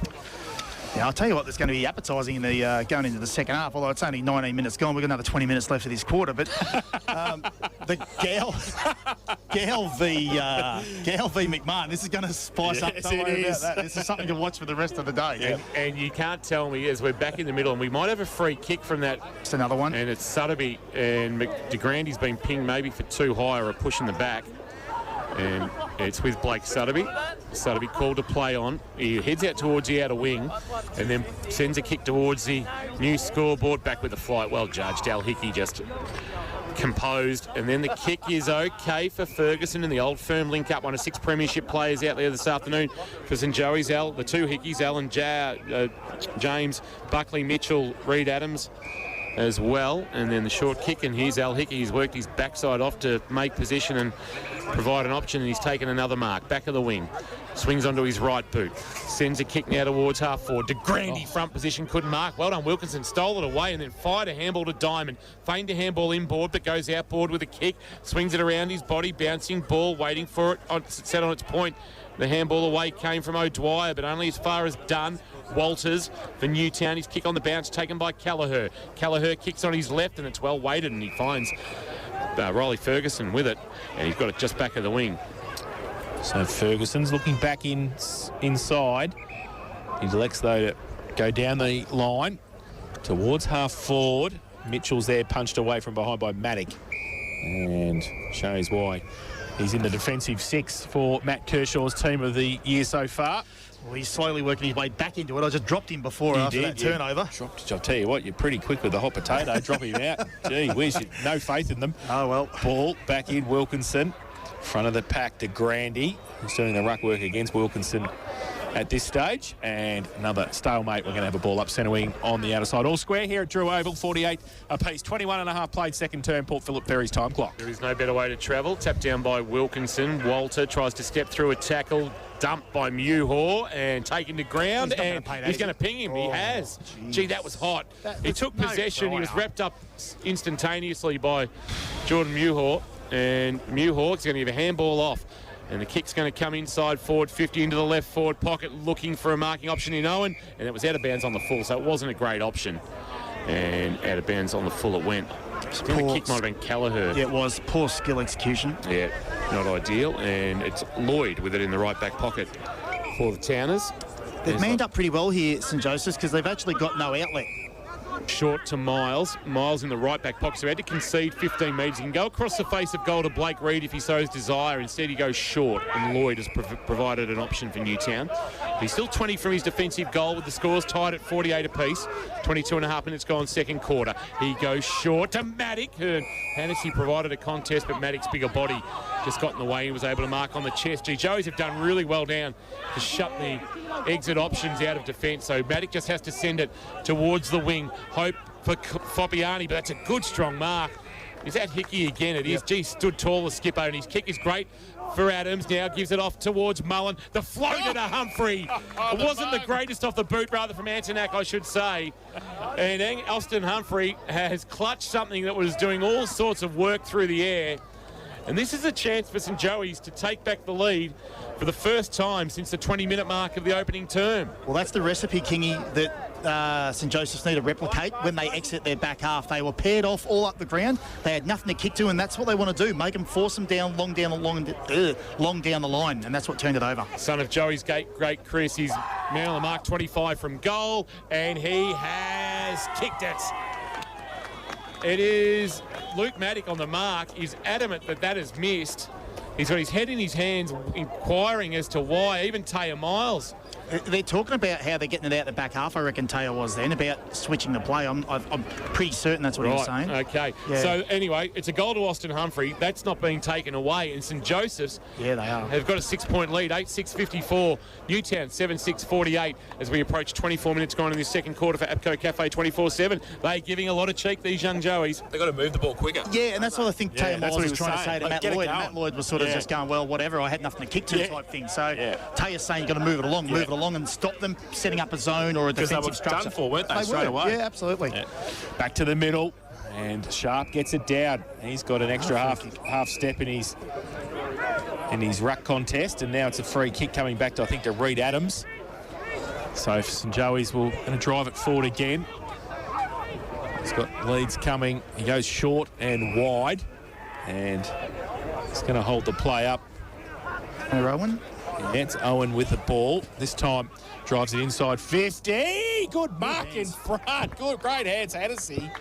And he has stood up in the last few minutes. Ollie Hennessy kicked one off the side of the pack 3 or 4 minutes ago, and he's going to have a set shot from 50 out. Slide angle. If Charlie Byrne had his time back, he was spoiling that one. 100% he was. I think I said earlier on, he kicked a goal ground level, but he's actually very strong aerially, and we just saw that then, that he actually has got really good vertical jump and some good hands. So Hennessy comes in, 50 out, gives it everything he's got, goes to the teeth. A goal, that's goal. That's straight through. That was no problems. And that is his third. Second in a couple of minutes for Ollie Hennessy, and has taken the lead out to 12 points. 9-6-60 St Joey's. They lead Newtown and Chilwell 7-6-48. APCO Cafe 24/7. K-Rock's second quarter scoreboard. I mentioned it, Jace, at quarter time about, they can't play like they just got to stay in the game. They've got to keep playing to their structure, their systems and their game plan, and they're doing that. And confidence is everything, because they're playing with some confidence now, and they actually look like they're playing with a bit of freedom as well. He said that, Carso said that, didn't he, early? 100%. In our pre-match interview about getting some confidence and being able to run the ball. Yeah, we'll have a look at who's sort of, it's the kids that are sort of, Hennessy, they're starting to really get involved in this game of football. So the ball back in the middle and trying to get it out. McMahon at the back of the pack for Newtown. He gets it towards Bogue, who leaves it behind. Lloyd ripped off the football. They're fighting hard for St Joey's. Ferguson has had a good second term as well. Ball spills free to Condi. Gets a clearing kick inside 50. James Hickey running back. He couldn't take it. Handball came up. Morrison. Fiore had it, lost it. Morrison, he finally got the handball in. He was mucking around with it. Now Al Hickey handball. Under pressure, fighting hard for it. Gow wants to get a clearing kick only as far as his opposite number 9. McMahon off a step inside toward. Good mark. Strong mark. Is that Bond? It is, yep. And he has taken a great mark right next to the behind post. And he had Joel O'Dwyer for company all the way up the chimney there, taking that mark. And we saw at this end of the ground, his left foot shot was replica. Was not great. So what's he going to do? He's in the right forward pocket at the northern end of the ground. Again, only 15 out. He's going to do the left foot kick this time, and he has missed again. Yep. Same outcome for Lockie Bond, so 2 behinds for him. 7-7-49, the Towners. St Joey's 9-6-60. APCO Cafe 24/7. K-Rock's second quarter scoreboard. Jace, I mentioned before about how the kids are stepping up as well for St Joseph's, but I think the person or the player that's turned it is Al Hickey in that back half. He's really stood up and been the general back there. Buckley will take off into the left back pocket and look to drive the ball towards the outer wing, looking out there for Owen, who flies but can't mark against the smaller Harris, and it's off hands and out of bounds for a boundary throw-in. Owen wondering where his mark's coming from. Didn't hang it. I don't reckon he held it long enough. And it's gone out of bounds. We've got a boundary throw-in at right half forward for the Towners. 27 3/4 minutes gone. St Joseph's with an 11-point lead as we approach half-time. Boundary thrown. It's a shallow one too, but Wilkinson did well to win the tap down to McMahon under pressure from Antonaki's handball was just hitting Hope, and has been paid. Well, he wasn't trying to keep it in. I think he knew he was running out of room. He would have been better off actually to probably just go out with it. And he's been pinged for insufficient intent, and the free kick will go to Ferguson, at left half back. So everything just rolling St Joseph's way at the moment. And the free kick with Ferguson. Right. He does kick on his right. He sets it up. Hennessy front position. There he is. That aerial work again, as Matt Kershaw alluded to earlier. He's taking the mark on centre wing out of side. He wants to try and move it quickly, but he's been held up. Newtown defensively set up pretty well. He goes long towards half forward, and there's Maddock, who just pushes Cal Mitchell past the football and takes the mark. Goes back towards centre wing, and Sharp goes up this time. The big fella takes the mark as the siren sounds. A lot short of second quarter for us here. 28, nearly 29 minutes, and it is half-time. St Joey's 9-6-60. They lead Newtown Chilwell 7-7-49. And well, it was a great second quarter, Kirsch. Entertaining. Absolutely. We've had a really good game of football, to be quite honest. And they've got the sway here. St Joey's at half-time, using a little bit of a breeze in that second term. They were able to kick 5 goals 1 to 1 goal 4, and they take an 11-point lead in at half-time. King is racing out. He's going to try and get somebody for us at half-time. He's doing his best Chris Nichols impersonation too as he runs out. We'll see who he can get to before they get off the ground. Hamstrings are under all sorts of duress. He's doing his best to get out there, and let's see who he's trying to get. He's going to get Taya Miles, I think, and he's out there now. So we'll go down to Kingy. Taya, you were very much, the ball movement's been stagnant coming out of your back half. You were talking to your back six about that before, after that late goal. Yeah, I mean, Joy's pressure's really good at the moment. In the first half, their pressure was really high, and we couldn't use the ball as well as we wanted to. So I think coming out in the second half, we're going to try and switch the ball more and use the big length of the ground and the width of the ground. So, yeah, it'll be a big focus for us next half. Yeah, they're really taking it up to around the contest, though, aren't they? Really tough over the footy. Yeah, super. They're really tough, and we knew they were going to do that. We knew it was going to be a bit of a fight early on, and I'm sure the game will open up, and hopefully we can get back on top. Good luck. Thanks. Thanks to Taya Miles down there with Kingy at halftime. Thanks to Garmy Chicken and Beer. Treat yourself to some halftime Garmy Chicken and Beer, Warren Ponds. We'll take a break when we come back around the grounds. Thanks to Leopold's boys. We'll have a look. North Melbourne playing GWS at Marvel. We'll get a score. They've just started there. We'll do some injury updates. Thanks to St John and God, your emergency specialist, now open 24/7. And we'll have a look at the first half that sees St Joey's 9-6-60. They lead Newtown Chilwell 7-7-49. As we said, halftime for Garmy Chicken and Beer. And today's game, fueled as always by Apco Cafe 24/7. We've got you. Live, breathe. K-Rock football. Tom, Lingy and Loggy on K-Rock 955. I was left yesterday to catch up with Dean Lewis, who just dialed in from the States. You two are both so nice. I can imagine at the end, you hang up. No, you hang up. You hang up. I'll play the audio. He's like, no, thank you. And I was like, no, man, thank you. I knew it. I knew it. Yeah, it was. The two most beautiful guys just hanging out. Tom, Lingy and Loggy. 6 a.m. weekdays. K-Rock 955. Join a Swim Sport and Leisure Centre now for a $50 active feet voucher. At Metricon, we build amazing homes. And we're a local builder with local offices and local displays, all run by local people. And as Metricon is Australia's #1 home builder, our trades and buying power mean we can get you into your new Metricon home with confidence. We're regional Victoria's local builder. So talk to us and love where you live. Metricon. CDBU 52967. Hitting G-Town after the game? You know where you're going to end up, don't you? Lammy's. So why not start the night strong? There's nothing that's more iconically Geelong than our very own Lammy's sesh. Get your weekly dose of great tunes all night long. Give yourself something to talk about Monday. And remember, never, ever lamb alone. Lammy's Tavern, open from 9 p.m. every Friday to Sunday, with free entry before 10 p.m. Lammy's, you know where to go. Now at Harvey Norman, save $395 on the HP Pavilion X360 laptop. Hot price $798, plus bonus $100 gift card. Upgrade to the powerful i5 processor HP Pavilion for $993. Save $300 plus bonus $150 gift card. Or get the Oppo A54 5G 64 gig for just $278. Save $70. More deals on now at Harvey Norman. Easy parking at 2 great locations, Corio and Warn Ponds. Thanks to our #1 ticket holder, APCO. Fueled by APCO Cafe 24/7. 50. Humphrey goes up with a jump off the side of the pack. Kick around the corner. Go from Hennessy. Lammy's Tavern, goal of the day contender from Ollie Hennessy, second of the afternoon. Half-time thanks to Gummy Chicken and Beer. Treat yourself to some half-time Gummy Chicken and Beer.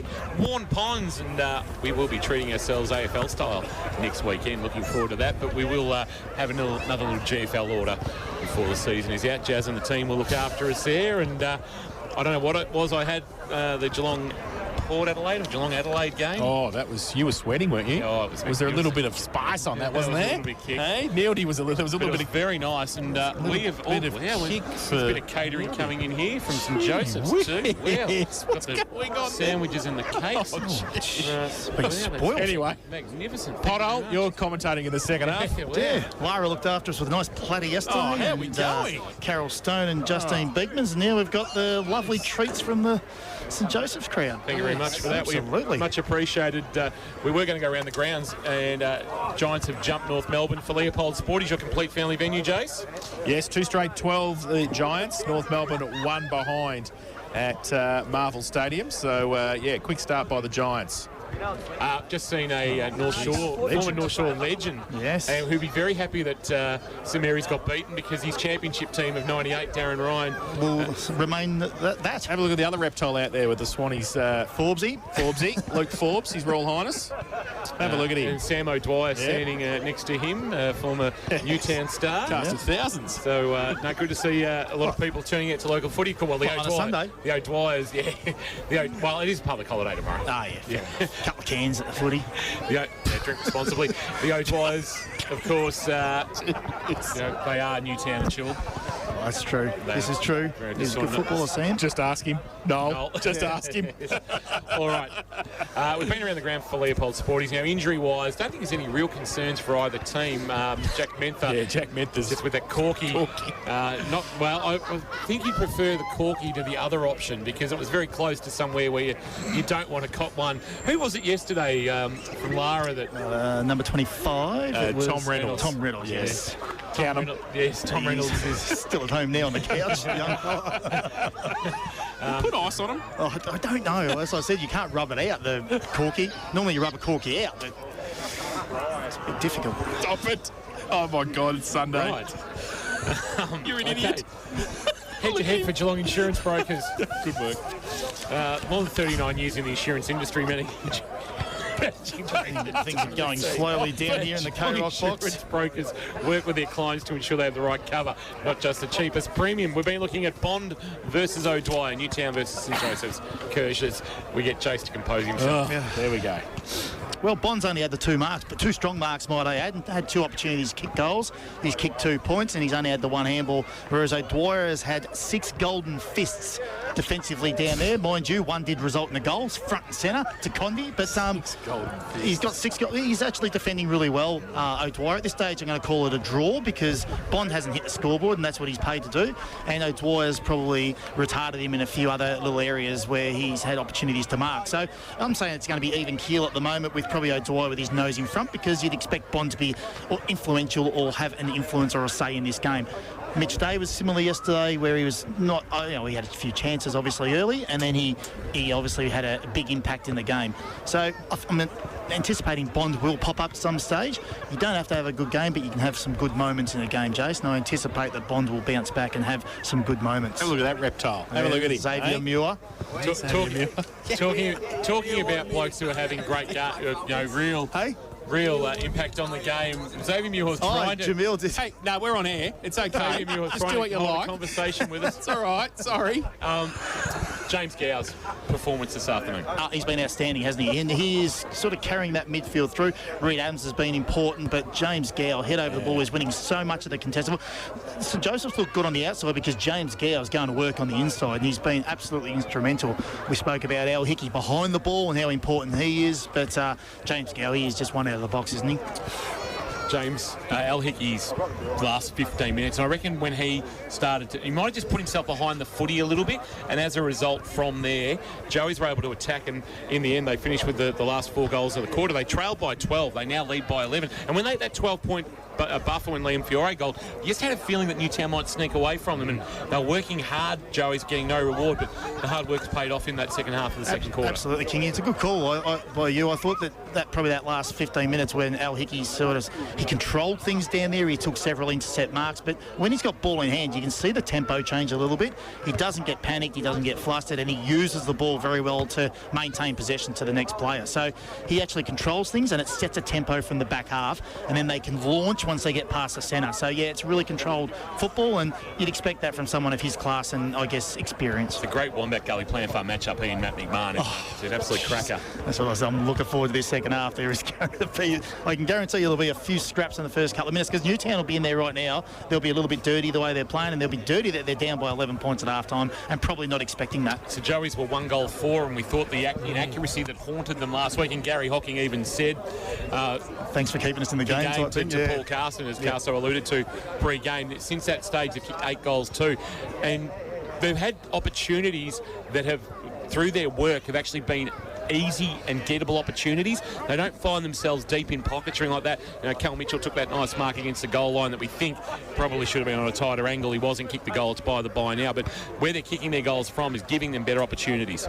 Yeah, and we sort of mentioned it pre-game about, dropping Grassy and, how they're going to look at that forward structure. And De Greendy's really just straightening them up a little bit at the moment. He's sort of hitting up well, and then you've got Cal Mitchell, of course, who straightens them right up. So when you've got those blokes hitting up and got a leading target, it really straightens you up. And what it does then is brings, as we've seen, the smaller brigade into it, the front and centres, or, they bring the ball to ground if they're not marking it. So, yeah, they're being straightened up a fair bit, and it gives them more scoring opportunities from better angles. Half-time, thanks to Garmy Chicken and Beer. Treat yourself to some half-time Garmy Chicken and Beer at Warren Ponds. They are the masters in Korean fried chicken and other treats as well. Jace does like the Potato Heaven. Potato Heaven, oh my goodness. He's absolutely all over it. They've got the Gumbay Lager as well, if you like a beverage on a Sunday afternoon. Maybe you're thinking of something that you might like for dinner this evening. Why don't you try Garmy Chicken and Beer, Warren Ponds? You're not going home to cook. No, not on a Sunday night on a public holiday. No, absolutely not.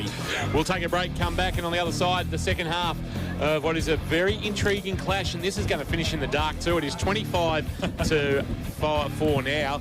Let's throw in an hour of game time, 10 minutes for three-quarter time. She's going to be nice and dark by the time we get things finished here at Drew Oval on a Sunday afternoon. It's Queen's birthday weekend, double-header action. It's game number 2, and it's St Joseph's leading by 11 points at half-time. Thanks to APCO Cafe 24/7. We've got you the Breathe Carrot Footy.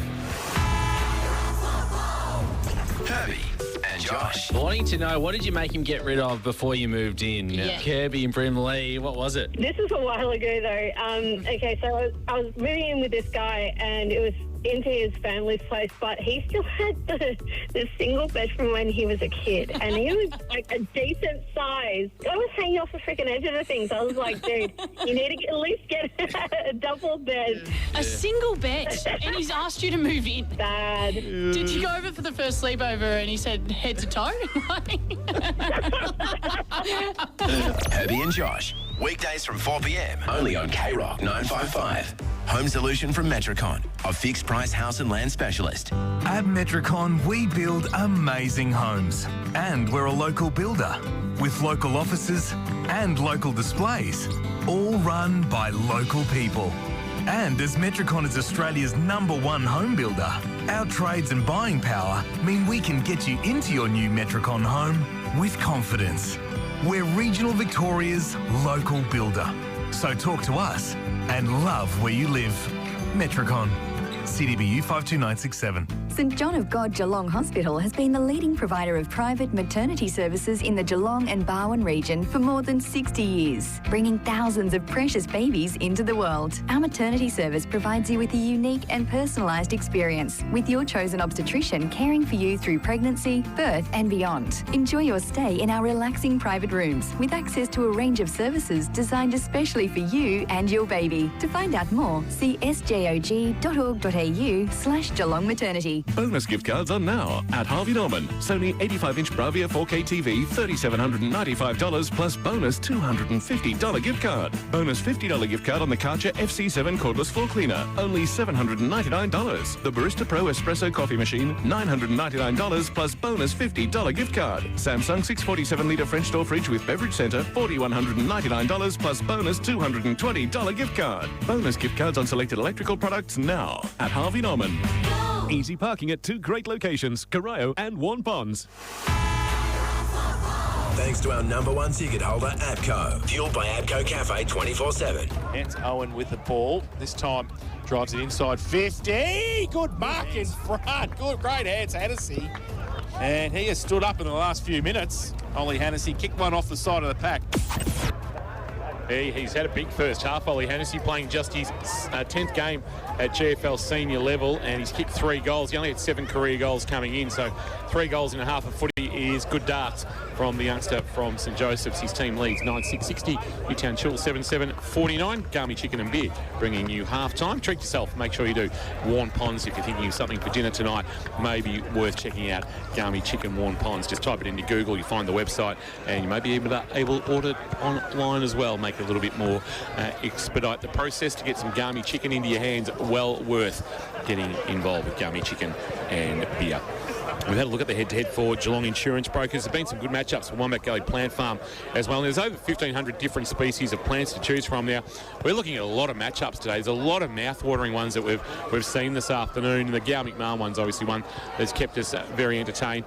But liking the Harry Smith Mick Condy one as well. Condy on top early, kicked a couple of nice goals, had an opportunity, one that we thought he might have gone close to kicking in the second. But Harry Smith got his hand on the footy and created a bit of offence out of a defence for the Joey's boys. He has, and he's responded pretty well. He could have easily sort of gone into his shell too and a little bit like gun shy and wonder where Condy is, but he's actually provided them some and taken some intercept marks as well. 11-point lead, players moving back into position. Kirsch, sorry. Yeah, you're right. Morrison and Fiore's obviously the other one down there too, because Fiore's kicked a couple and Morrison's now got to sort of tighten up on him a little bit, with Bond being that sort of held down by O'Dwyer. So good crowd here this afternoon. The netball and the footy on Walker Oval is finished for the day, but gee, there's plenty of people still ringing Drew Oval. Plenty of interest in this one. Good Newtown contingent have turned up. They're up and about the town as supporters at the moment, knowing that the team are going to be a really good crack. What have you picked up, Chase? Chucked Hocking forward, Kingy. Right. So they've gone to try and get that extra marking option down there with Bond down there. Bond not down there. Yes. So they're trying to maybe shake that up a little bit and maybe not so Bond focused deep and see if they can provide another marking option. Well, down Bond's there. Gone back. He's gone to Mitchell. Interesting. So they're trying to straighten them up a little bit, I guess, with Hocking coming at the ball. Third quarter about to get underway thanks to Metricon. Of course, their new contemporary double-story display now open at Jen Finesford Display, featuring the best in modern coastal living. It's open every day, 11 till 5. DeGrandy's going to start in the ruck here. Yep. For St Joseph's, and I actually think he might have just provided them with a little bit more than Sharp in terms of getting his hands on the footy and making things happen. He did, and he spread a little bit from the contest too, so he's a bit more mobile. Here's Jason Doherty, third quarter underway. So DeGrandy and Wilkinson to start the third term. Wilco with a big thump down. It's done nicely to Sutterby, who goes long with the kick towards full forward. No Mark Bogue off the hands, and they can run free through Morrison. Oh, great smutter. Condi did nicely right in front of the ball. He gives it back to Diamond. Handball on the outside to Sutterby, who followed it up. Right foot kick. He's kicked the goal. And that took 15 seconds for Blake Sutterby to follow it up from the middle and kick a goal for Newtown. And they go to 8-7-55. They trail St Joey's 9-660 Metricon K-Rock third quarter scoreboard. Not the ideal start for the St Joseph's team, but for the Newtown team, perfect. Just took a little bit too long to balance up and clear the ball out of his back half there, Oscar Morrison. So just probably doesn't have that much time that maybe there's no talk around him, but just got to get the ball out of your area. Wonderful smother created that goal. Condi doing some wonderful work. It's not just the goals that he kicks, but it's the forward pressure that he brings. The veteran smarts. Umpire to toss it back up in the middle. You think Wilkinson's going to get his hands on this footy more often than not, and he has again this time. Oh, Grandy head over the footy, caught one high. Umpire said play on. Gow trying to barge his way through, couldn't. Dragged down was Reed as he tried to get a kick away. Went about a metre. Whistle goes, and there's a bit going on in the back play. Sotheby's gone to ground. McMahon and Gow are at it, and umpire Ganacci just trying to. And Wilkinson and Antonak getting to know each other. Gow pointing the finger, 50. And now 50-metre penalty against Gow. He pointed the finger at McMahon about something, but umpire Ganacci obviously didn't like what was said or otherwise. The ball was thrown to Maddock because they thought Maddock had the free kick. He was standing next to McMahon. Ah, right. That's what's happened. It was meant to go to McMahon, not Maddock, but they were standing next to each other. So that's what they're arguing. So he kicked the opening goal of the contest in the first quarter. Yeah, 35, might I add. They're not the full 50. It's not the longest ground going around Drew Oval. And a chance to take back the lead in the blink of an eye, which will frustrate Paul Carson, but will make Damien McMahon a little bit more comfortable than he may have been at half-time. McMahon shot on goal, and he's got 2 fists in the air, and he's very happy with it. So he's got 2 now, the veteran. And there's, oh, wow. A little bit of life. You can't not tell me that Matt McMahon doesn't get up and about to play St Joseph's. He was very straight back to James Gow too. Look at him. They're into it. He's there. Well, this private war is going to continue, and now it's starting to boil over a little bit. Sotheby, Wilkinson, Antonak all into each other in the middle of the ground. Umpire's going to toss this up, and Cam Wilkinson might not get to the contest. He now... Antonak v Wilkinson. Sanity prevails, and we're underway again, and the margin is 1 to the good of Newtown. So Gow gets a chicken wing tackle as well. McMahon, straight away. McMahon straight over the top. And the umpire in straight away. Legs and arms everywhere. Wilkinson and DeGrandy stand next to each other. Wilkinson gets it down with the right palm. Falls into the arms of Adams. Tried to kick it along the ground in the end. Ball spills free. Back towards Sotheby, who's wrapped up by 3 St Joey's players, not going anywhere. And will be another ball up. Do you reckon Lammies could provide us with a voucher for McMahon and Gow to continue it on tonight? No, just sit down over a couple of quiet ones. And well, here's a bottle of vodka, boys. Talk it out. Discuss the differences. 3 before 10. Condi. Oh, he gets a push in the back. Umpire said play on. Now Reed's there as well. The umpire come in. And Tom King's going to get the ball out of the centre right now. 9-6-60. Or the umpire's going to pay a free kick. Or the umpire's going to pay a free kick. Newtown 9-7-61. Point the difference. Into the air, the umpire tosses at Wilkinson front position. That should be too high against DeGrand. He was over the shoulder of Wilkinson. There's the free kick I alluded to. Yep. It was a pretty simple one to pay too. So big Wilkinson with the footy. Playing game number 18, drives it long. It just floats in the air. Bogue best position. Spoil from behind James Hickey. Front of the pack was Walters. Quick clearing kick came out of the pack. Oh, Buckley's into it with Fiore. They're into it each other. You keep an eye on that, Jace. Footy in the hands of Ned Harris. Kicks to the pocket. Well done, Callagher. Got across in front of the advancing Hocking and spoiled it away. That'll be too high. As Buckley and Fiore continue their own private war again. They don't like each other. And the free kick is in the hands of Antonak. He's running. Oh, he's run too far, has he? No. He had a cheeky bounce, and he had a second cheeky bounce at centre half back. Make that 3 bounces, and he's away. He's got the speed wobbles as he kicks it towards half forward. Punched away Lloyd. Big thump away to the boundary line. Out of bounds. Right half forward. And it's all happening here at Drew Oval. Waiting for the whistle. He knew the GPS. He was going a bit all over the shop then. He finally got it forward. He it's did. Right half forward. Boundary throw in. Wilkinson in front, gets it down. Sotheby. Oh, Antonak, he ran into that tackle. He dropped it, did he? The umpire said. Yeah, it's going to be a free kick to Antonak. So right half forward, St Joseph's with the free kick. He's got it back again. He started here. He did. Follows it up and goes long with the kick, deep into the goal square. Sharps down there, can't take the back. Mullen front and centre, turns around, kicks the goal. Front and centre. Front and centre again. Jack Mullen has kicked his first of the afternoon. And the lead back to St Joey's, 10-6-66. They lead Newtown and Chilwell, who are 9-7-61. Metricon K-Rock, third quarter scoreboard. Well, take your hat off to Louis Antonak for taking the game on. He's had 3 bounces. He started in the defensive 50 from a free kick, 35 out from their goal, and he's ended up putting the ball deep into the mouth of the goals for front and centre. So great work, Louis Antonak. 10th lead change of the afternoon. Jeez.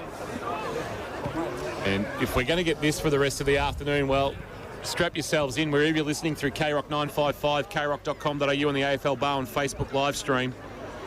Back in the middle, winning the tap. Sharp's gone back into the ruck. The roving though by Ned Harris for Newtown. He sends a left foot kick into the left forward pocket. It's going to bounce in front of Bogue and also James Hickey. James Hickey took it cleanly, had it knocked from his grasp. Ferguson a handball up.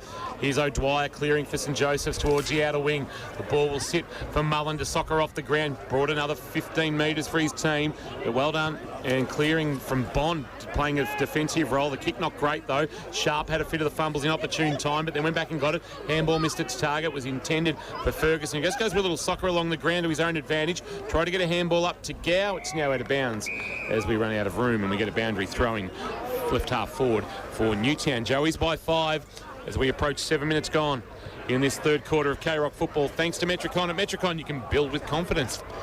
So Sharp and Wilkinson. Wilkinson in front. Gets it down. Sutterby. Little toe poke. Gow. Diamond runs onto it. Gives it away to Kapala. Free kick found. Might be for a hold, is it? For too long.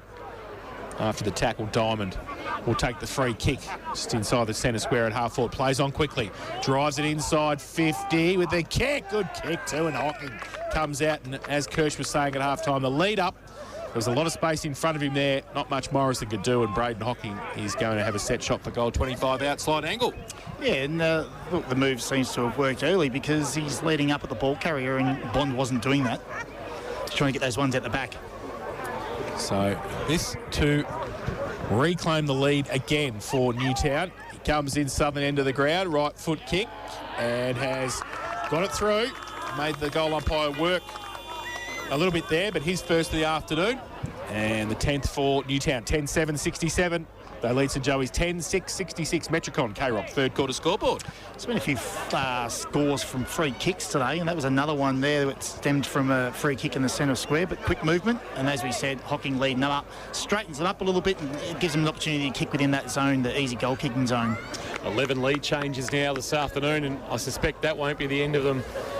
10-7 playing 10-6. Umpire tosses it into the air. Wilkinson, Sharp. Wilkinson this time winning the tap down. Ball rolls towards the outer wing. Here's McMahon hitting it at pace. Outside of the right boot. Kicks towards Walters. It'll roll to the boundary line and out of bounds. Not Matty McMahon's best off the boot. All the momentum taking him towards that outer side, and the aid of the breeze probably not helping either as it blows from the west. Here on a Sunday afternoon. The boundary throw in. Wilkinson, Sharp. Sharp this time winning the tap down at the feet of Adams. Time to take it. Maybe got one high. He did from Charlie Harris, and that'll be a free kick to Reed Adams. Right half back. Could have seen back inside. Missed a couple of games early. Goes short to Mewhall, and on debut, Billy went to 15. Now the sun shines nicely here at Drew Oval. He sends his kick very, very wide, but it's okay. It's marked by Gow. Gow shields his eyes from the sun.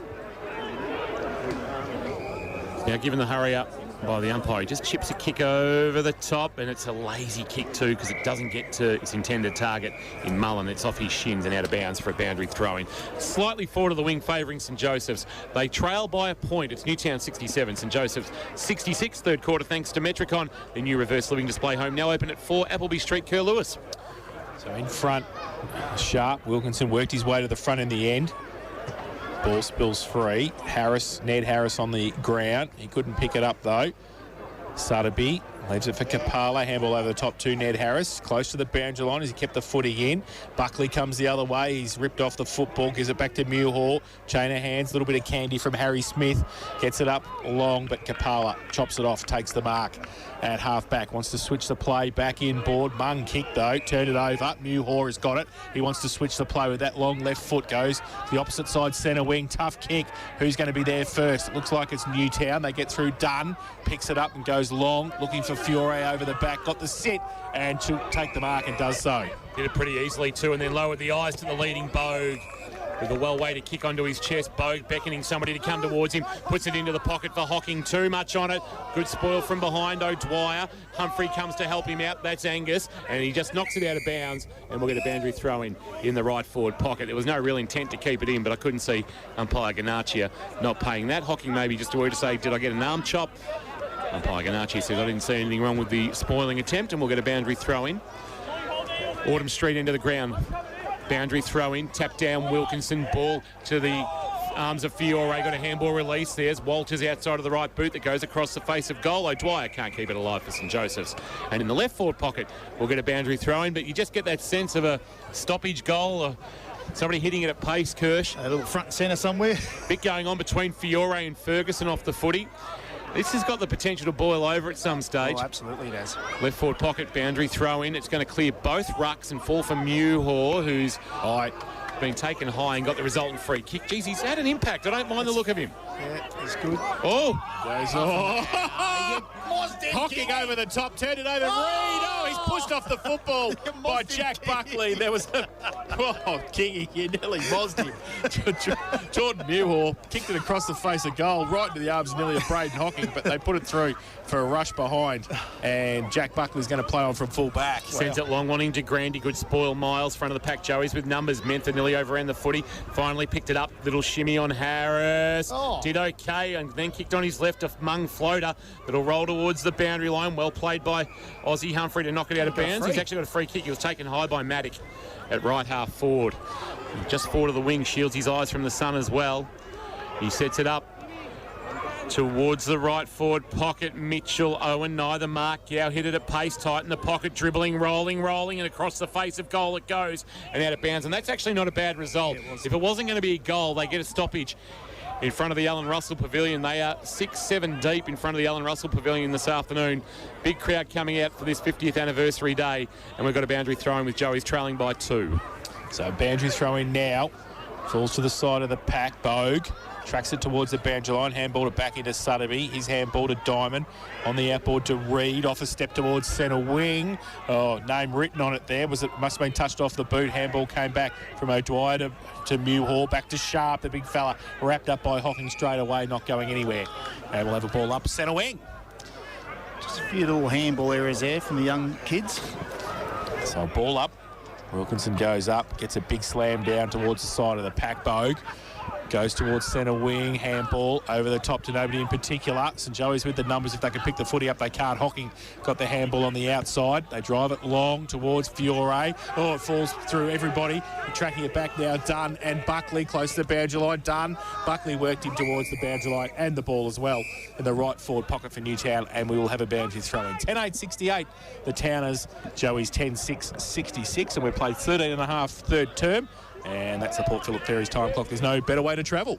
Metricon, your local builder, and we're building strong third quarter. 2-point Newtown lead. Boundary throw in. Tap down, wonderful from Wilkinson. McMahon outside of the right boot with the Lammy's Tavern goal of the day. There was no defensive protection at the stoppage, and McMahon was able to just barge his way through the elite ruck work of Cam Wilkinson down the throat of his skipper, who on the outside of the right boot says, thank you very much, I'll kick my third and give my team an 8-point lead. It is Newtown and Chilwell 11-8-74, leading St Joseph's 10-6-66, 14 minutes gone in this third quarter of K-Rock football for Metricon. You nailed it, Kingy. No defensive pressure whatsoever at that stoppage, and that is a cardinal sin. Should never happen. You should be locked down in a stoppage like that, and that should never be allowed to occur. He should never have been able to get out the other side. Absolutely shouldn't have. So back to the middle, Wilkinson and Sharp. Wilkinson gets it down, rode by Adams for St Joey's. Tries to get around on the right foot and does so. Towards Hannessy. Miles, blind turn, little kick around the corner, outside. And what's the umpire saying? Throw it in. At right half forward for St Joey's. You're a point behind on the live stream too, Kirsch. You better update that for Kirsch. The watchers through AFL Bar on Facebook won't be happy with you. One job. Boundary throw in, right half forward. Sharp gets a hand to it this time. Falls to the front of the pack. Antonak puts a tackle on. Ball well in dispute. Big pack there. And we'll have a ball up. Still about 50 out from the St Joey's goal. Right forward pocket below the scoreboard that shows an 8-point lead for Metricon.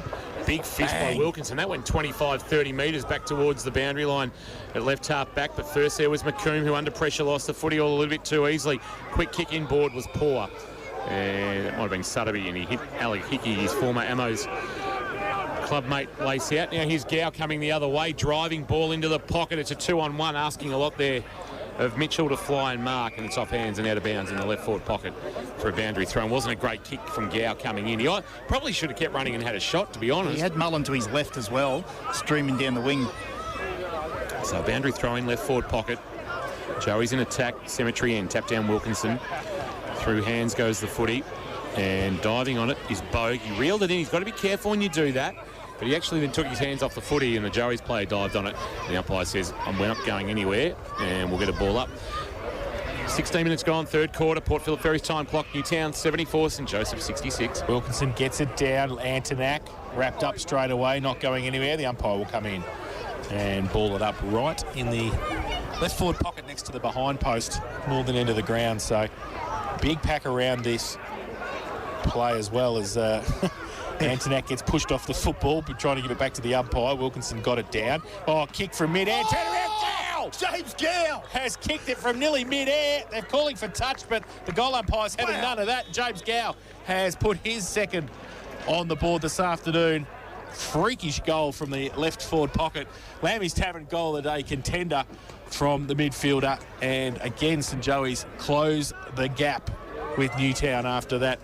Amazing goal. 11-6-72 St Joey's. Newtown Chilwell 11-8-74 Metricon third quarter scoreboard. The dueling nines. Matt McMahon to do the one end. James Gow says, I'm not going to let you just get away with that, my friend. Return serve. So right now McMahon's got one more goal and Newtown lead. Whoever kicks the most goals out of the two nines, maybe that might determine the result this afternoon. Absolutely. Third quarter, an absolute cracker. Thanks to Metricon, you can build with confidence. We're back in the middle. Wilkinson climbing high against Sharp. Adams, the roving, was able to jam it onto his boot and sends St Joseph's into attack. Owen couldn't mark. Fisted away by Reed. For Newtown, it's going to roll into the path of Newhaw. Handball out the side. Door to Owen. Owen just settles himself to kick. Flying but not marking. Bogue over the top of Hannessy. Cleaned up Ned Harris. Wilkinson. Chow. Trouble for Walter. Antonak with a wonderful tackle. Wins a free kick for holding the ball. And a chance for another lead change. And now we've got a bit of push and shove. And Antonak would be just best advised to get back. He tried to play for a 50 or a field there, did he? Yeah. And have a shot and try and give his team back the lead. I think the Lokies are on later. Louis Antonak picked up a Matheson medal vote when they met back in round 3 last year. It was St Joseph's win. You remember back that far, there was a young Noah Gribble playing for Newtown and Chilwell that afternoon. And now he's starring for Geelong West, of course, back at his home club and his family club. But right now, the game is on the boot of Louis Antonak. This for a 4 points in Joseph's lead as we approach time on in the third quarter. Antonak starts it right. It hangs to the right. It stays right, but it just sneaks into the right-hand goalpost. He likes it too. And now the push and shoves on. They're into McMahon. Sharp wants a piece of him. So Sharp in game number 10 of his career against Matty McMahon in game 230, just disrespecting the 3-time. Just 220 shy. Matty McMahon was saying, come back and have a chat to me when you've done what I've done. Although Matty McMahon's still got one thing in the cabinet that he needs, and that's exactly right. He wants a premiership medal desperately. But Joey's are back in front. Antonak with his first of the afternoon on the Metricon K-Rock football scoreboard. What's that lead swing, Kingy? St Joseph's. It's now the 12th of the afternoon. And Sharp gets it down too, and Roves Newhaw in there has had a big third term, but there's Sharp who gets the right foot kick towards the scoreboard in the right forward pocket. Coming out, handball over the top to Grandy, got it away towards Ferguson, slung the handball out under pressure. They're coming at it, the St Joey's forwards, but Newtown get it away. Al Hickey goes up. Good mark, takes it at right half forward for St Joey's. Hickey, he too shields his eyes from the sun. He drives a kick to about 20 from goal. Newtown have got players there queuing up, including Charlie Burns, slung in the tackle, spills for Antonak. Did he get one high from Harris? No. Umpire says, give it to me. He did. He was very unlucky that the umpire was on the wrong side. So, well, there was an umpire controlling, the non-controlling would have seen it. And we're probably 120 metres away. Umpire throwing it into the air. Wilkinson uncontested, winning the tap down. Bogue, the roving handball to Sutterby. Sutterby blindly kicks up the shot tower. Back with the flight. Sharp and Humphrey. Neither can mark for St Joseph's. Foppiani, the other 44, wrapped up by St Joseph's 44, and Angus Humphrey going nowhere on the centre wicket area. And we'll get another stoppage. 78 plays 74. Time on, ticked into on the Port Phillip Ferries time clock. 20 and a half minutes gone. Got a cracker at Drew Oval. Wilkinson puts it down to the side. Nobody can pick it up. Bogue pushing the back. Muhor. He's had a big third term. Jordan Muhor. He's been very good. Handballs it away to Al Hickey, who runs off half back, goes with a kick inside 50. Oh, Mitchell got a hold. Umpire said play on at the side of the pack. And close to the boundary line as well. Newtown working hard. Lloyd gets it out. Chopped off though. Short little kick by to Adams. And I think that came from Mitchell in the end. It's on his left too. It was a dinky little kick. And in fact, it was Callagher.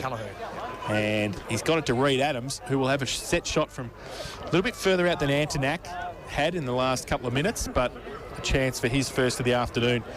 And to again take it out to a 10-point lead for the home side. He comes in, northern end of the ground. He's pretty happy with it too. He turned around straight away, went to Muhor, and he kicks his first of the afternoon. And the 13th for St Joey's. They go to 13-6-84. They lead Newtown and Chilwell, who are 13. Just having a look, I don't think. Has that changed over? Have you got that right? 11-8. Oh, yeah, it is. It's 11-8-74. Sorry, it's all right. Just making sure you're right, Kirsch. 10 points of difference. Metricon, K-Rock, third quarter scoreboard. One job. And you've done it properly this time. This game's got it all, hasn't it? We're getting pressure around the contest. We're getting some outside run. We're getting some marks on the forward line. We're getting some punch-ons. Terrific goals. Some punch-ons. We've got everything here. It's a great game of footy. We chose two really good games this weekend, Kingy. Umpire tosses it into the air.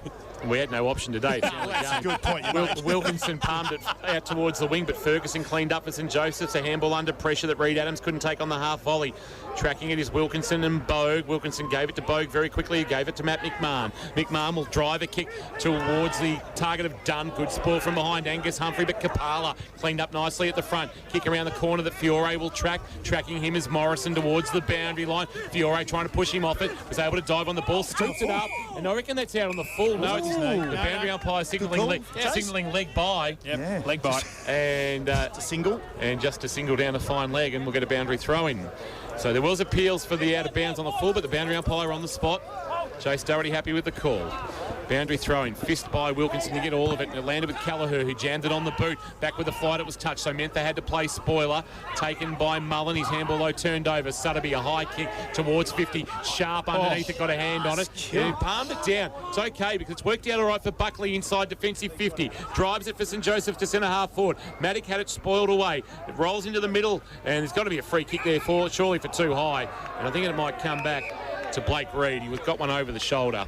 It was a good decision. Didn't miss that on the hard wicket, centre wicket area here on Drew Oval, the home of St Peter's thirds and fourths during the summer months. What about Al Hickey? He copped a Dylan Sharp knee right in the hip as he went up for that mark. Balls with Walter now, just inside the centre square. Pretty congested between him and goal though. He's called to play on now, so just drives it long inside 50. Wants a big leap. Fiore in front. Big double fist Mick Schultz style from O'Dwyer. Gets it away. Oh, Humphrey puts the tackle on. And, well, it was a bit of a sling. And he can't believe it, Aussie, but Connor Foppiani gets up and he'll take the free kick 50 out directly in front. Yeah. Kirsch didn't think it was there. I don't think. That's not a sling. That was just a hard tackle. Nothing wrong with being hard. So Foppiani from 50 out comes in. Oh, he runs very close to man on the mark, and that's going to fall way short. And they're just going to settle the play down. O'Dwyer takes the mark and will try and drive it clear from the last line defence for St Joey's. Left back pocket, he'll bring it broadcast side past their best seats in the house. Rapco Cafe 24/7 to half back. They queue up. I think Mitchell might have played spoiler. Front of the pack, Muhor tried to release to Callagher. Buffeted off it by Miles. Mitchell kept it alive at the boundary line. Ran out of room, did he? Yes, he did. We'll get a boundary throw in front of a big crowd underneath the netball shelter. Watching on at right half forward for Newtown. 24 3/4 minutes gone. Port Phillip Ferries time clock. Joey's by 10.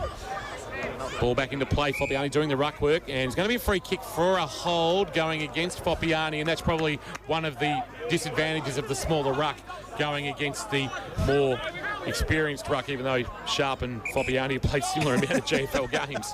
Sharp now from half-back decides to go along with the kick towards half-forward. In front, good mark, that's where you've got to be. Humphrey came, but Walter stood his ground for Newtown and took the mark at half-back. Called to play on, drives it back towards Sharp, and also Humphrey Angus, who goes up and takes the mark. And with that weird-looking hairstyle, he's taken the mark. He doesn't care. He's going okay this afternoon at half-back. He wants to drive it long towards his brother like it's in the backyard. He goes up that way. He goes up. He can't take the mark. Off the side of the pack, Callagher in front of the Alan Russell Pavilion. Goes wide. Finds Hennessy just inside the field of play. Still 55 out from goal.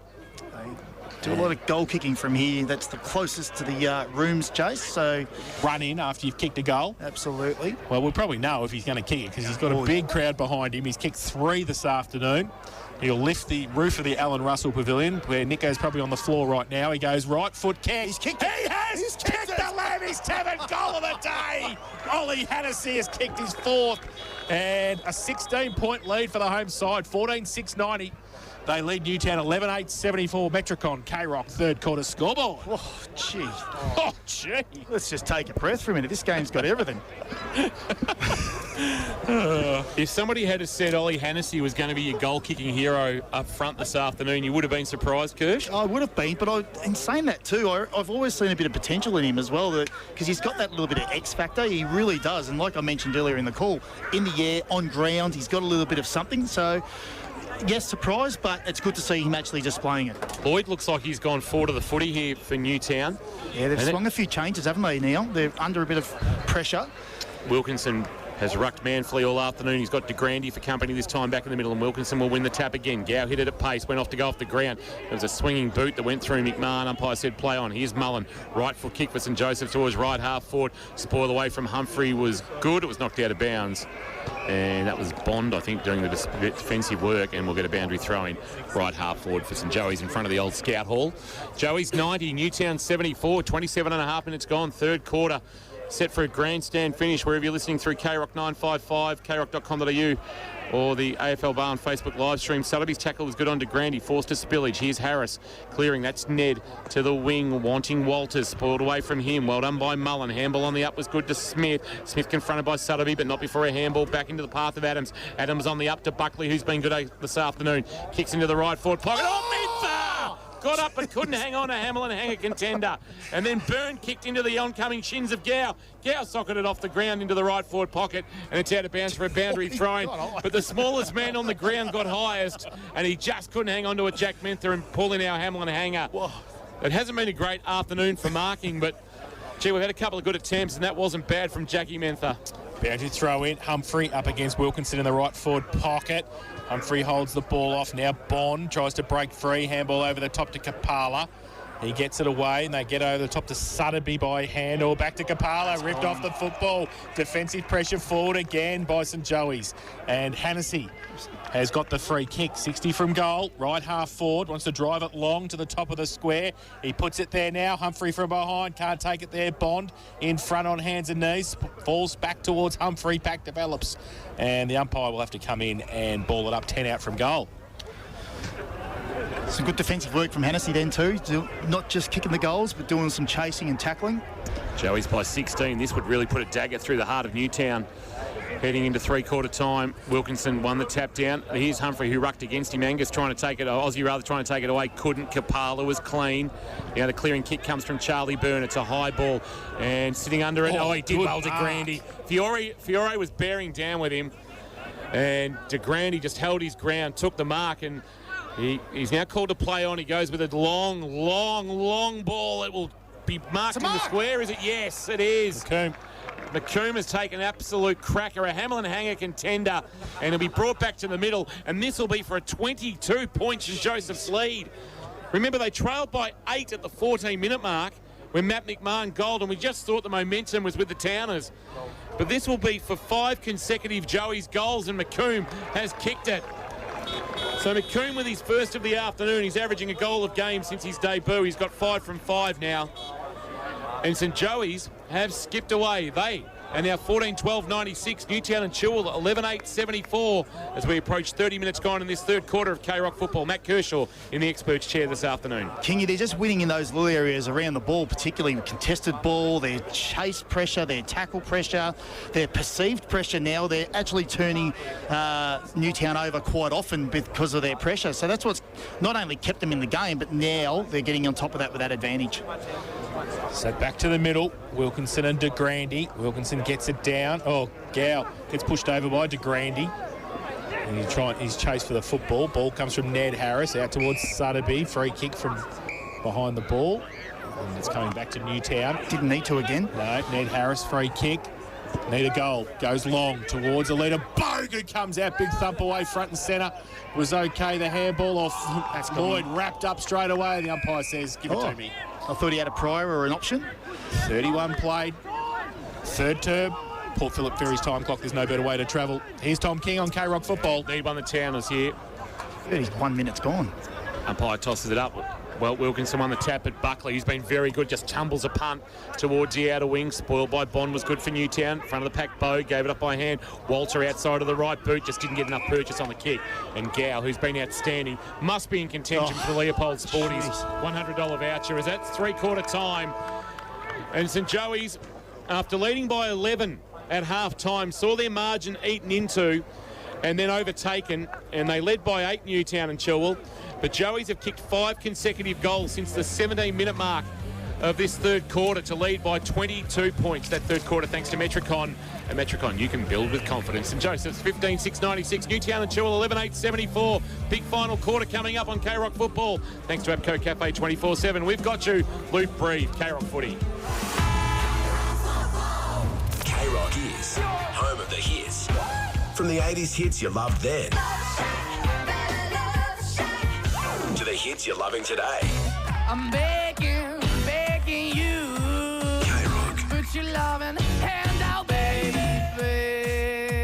And a few others in between. Getting back together. K-Rock 955, Geelong's home of the hits. At Metricon, we build amazing homes. And we're a local builder with local offices and local displays, all run by local people. And as Metricon is Australia's #1 home builder, our trades and buying power mean we can get you into your new Metricon home with confidence. We're regional Victoria's local builder. So talk to us and love where you live. Metricon. CDBU 52967. Hitting G-Town after the game? You know where you're going to end up, don't you? Lammy's. So why not start the night strong? There's nothing that's more iconically Geelong than our very own Lammy's sesh. Get your weekly dose of great tunes all night long. Give yourself something to talk about Monday. And remember, never, ever lamb alone. Lammy's Tavern, open from 9 p.m. every Friday to Sunday, with free entry before 10 p.m. Lammy's, you know where to go. Searching for Geelong's biggest bargains underfoot? See Harvey Norman Flooring now. Whatever you want to walk on, hybrid and timber flooring, laminates, carpets and a wide selection of rugs, there's so much choice and styles to suit every home and budget. And Harvey Norman's team of flooring experts will help you every step of the way. Great service, a great price and the right advice. Harvey Norman, your flooring experts. Easy parking at 2 locations, Princess Highway, Corio and Warren Ponds. Thanks to our #1 ticket holder, Abco. Fueled by Abco Cafe 24/7. Tap down, wonderful from Wilkinson. McMahon outside of the right boot with the Lammy's Tavern goal of the day. There was no defensive protection at the stoppage, and McMahon was able to just barge his way through. Wilkinson got it down. Oh, kick from mid-air. Turn around, Gow! James Gow has kicked it from nearly mid-air. They're calling for touch, but the goal umpire's had none of that. James Gow has put his second on the board this afternoon. Yes, James Gow had a big third term and helped St Joey's to a 14-12-96, 11-8-74 lead at three-quarter time by 22 points. And it was a big third term from the midfield, especially from St Joey's. Just around the grounds, thanks to Leopold Sporting, your complete family venue at Marvel Stadium. It is, we picked the right one, Kirsch, because the Giants 8-4-52, North Melbourne 1-3-9. So you wouldn't want to be there. No. You definitely want to be here at Drew Oval, though. Absolutely. This is a cracker of a game. Absolutely great game to watch. And we've got a tale of two different teams and two different ways they're going about their football at the moment. And I'll tell you what, Carso will be talking about pressure right now, because that's what's got them not only, well, they've never been out of the game, but what's kept them in the game and what's got them ahead in the game of football. And they've turned Newtown over many times, and their forward entries, they look dangerous going forward, don't they? They look like they've got so many, not necessarily marking options, but you think something's going to happen every time the ball gets in there. There's contests from De Grande, and if he's not in the ruck, and there's defensive pressure from their smalls, isn't it? Unbelievable. That's the key. It's not exiting easy, and when they do exit, it's a dump kick back to a defensive structure. So they've set up really well. Now the challenge is to maintain not only that 22-point lead, but obviously keep playing football and not defend a score. That's the secret, and pressure's going to be everything for them. On the other hand, Newtown, they've got to get their possession game back going, don't they? They've got to lower their eyes, and they've got to sustain this pressure and obviously move the ball the way they want to be moving the ball. And at the moment, they're getting stymied in that area, and they can't do it. So both teams want to continue to have the game on their terms, and Newtown have got to swing the momentum back in their favour now and get possession and ball in hand. Yeah, they're making it pretty easy for the St Joey's defence, aren't they? Just bomb kicking it to Hocking and Bogue and hoping they mark it. Absolutely, and you can see when Hocking leads up at the ball, they do look dangerous, but they just haven't had the ability to get that ball forward with multiple opportunities to do that because of the way St Joseph's are set up defensively around the ground. It's not just in the defensive half, but like you said, the exits out of the back half, their forward pressure is terrific, and that translates to midfield pressure, and it translates to defensive pressure behind the ball. So yeah, look, they've set it up for themselves, St Joseph's. It's now up to them to see how they can continue on to win this game of football. The 19th man seems to be working okay for them this afternoon. Well, Ollie Hennessy enjoyed the 19th man getting him home and riding that goal with him. It couldn't have been in a better position for him, and it was a fantastic finish. And we've seen some really quality goals today, Jason. Yeah. It's a high standard football, and it's what we expect from a second V. I know Joey's have slipped out because of the way the draw's gone on the weekend, but we're saying both a potential top 5 side. So that's the skills we're seeing, and the display of some serious goals being kicked. Big crowd here too. Paul Carson has just left the three-quarter time huddle, and there is hundreds of people who have been around the St Joey's three-quarter time address. Damien McMahon has just let go of his players at three-quarter time as well. Kingy's been out there taking some photos for krockfootball.com.au. I just got a text message from Christian Shaw, the Winchelsea coach. He's downtown Queensland, I think. He is, Kingscliff in Queensland. Oh, he's in Kingscliff, that's right. Picture of a beer in his hand. He's just said to me, entertaining game and good calling, guys. Plenty of future Winchelsea recruits out there. Picking the eyes out. He's probably writing a little list as he's watching up there in sunny Queensland. He'd be a bit warmer than Winchelsea, I'm tipping. Yes, he would have liked to have the long weekend off in the GDFL, so he's been able to run up there. He lives next door to my best mate, who's going to Fiji tomorrow, so they're all going well, aren't they, these blokes? Forbesy. Superstar Luke Forbes in front of us. One of the greatest. Got the filthiest helmet on there, though. He's got the Sydney Swans. It's his son's. It's his son's. Yeah, of course it is. A great game. Great game. Special comments from Luke Forbes. Great game. One of GFL's greats. One of the GFL greats. Lucius Forbovich. And GD and BFL. I haven't listened to him. There's only one bloke that outdoes him with that sort of stuff. That's you, Kirsch. Went to Paul Carson's huddle. Sorry, he very much harped on 50 years of history. I bet you he did. There's some blokes over there that you've got to do this for this afternoon. Yeah, right. Final quarter. Pressure. Abco Cafe 24/7. He's not too far away. The huddles around both the clubs. How were they? Huge. Unbelievable. Yeah. Sunday football doesn't work. No, that was huge. We've got to stop that. No, we do. It does work. No, we don't. It's great. So what's the response from Newtown? What are you changing, Kirsch? Yeah, look, they've tried a few things forward, haven't they? But honestly, they've just got to get ball in hand, and they've got to maintain a little bit of composure, because the pressure from St Joseph's at the moment is at an elite level. So Newtown really just have to get back to playing their game structure and their game plan. That's really all they can do at the moment. Structurally, you can't do too much. They've tried it. Bond's so they're back just going to get ball in hand. Bond and Hocking forward. Yeah. Fiore's gone back. Fiore back. There you go. And Lloyd back as well. So Lloyd looks like he's... Oh, no, he's not. Final quarter, thanks to Epco Cafe 24/7. Here's Jason Doherty. So Wilkinson goes up and DeGrande gets a hand to it. Will go again, but then it falls in the arms of Adams, who goes towards centre half forward. Diamond tracked it, couldn't pick it up though. First goal's going to be crucial. If it's St Joey's, might be in trouble for Newtown. Kick around the corner, back towards the top of the 10-metre square. Kick off the ground by the Newtown defence. Humphrey puts some pressure on. Dump kick back to the middle of the ground. Which way is it going to bounce? Oh, Taya Miles from mid-air kicked it. DeGrande tracked it back. The big fella handball back to Morrison. Big thumping handball out wide, close to the boundary line. And Sutterby, and also I think that was Al Hickey. Yep. He saw it over the line, and we'll have a boundary throw in out of side centre wing position. They need the first Newtown. They just need to generate some momentum and some excitement. They've just been stagnant for a half a quarter. Wilkinson the tap down to the front of the pack. Sutterby just a handball blindly forward. Here's Condi giving it to Ned Harris. Ned Harris kicking now, sending a ball long inside forward. 50 out came Bond, couldn't mark. Miles, he caught one high, surely free kick. And I don't know where the umpire saw it. No, it has been paid. The non-controlling umpire in the middle of the ground saw what I saw, and he was taken high. And that'll be a free kick in the right forward pocket, and it'll go to Taya Miles. So they've swung him forward to the footy. Well. Yep. Of course, ex-Hawthorn AFL now playing with Willie in the VFL and released this weekend back to Newtown. Son of the great Joffa, brother-in-law of Mitch Duncan. And we found out a couple of weeks ago, brother-in-law of Dylan Buckley.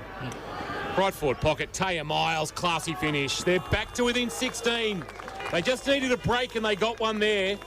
And Taya Miles has kicked the goal. He's second in red and black. And the margin is 16, 12-8-80, playing 15-6-96 final quarter thanks to Epco Cafe 24/7. We've gone 1 3/4 minutes on K-Rock football. Well, they've got the firepower in the forward half now, haven't they? So they've just got to get that ball in there. They can't overuse the ball.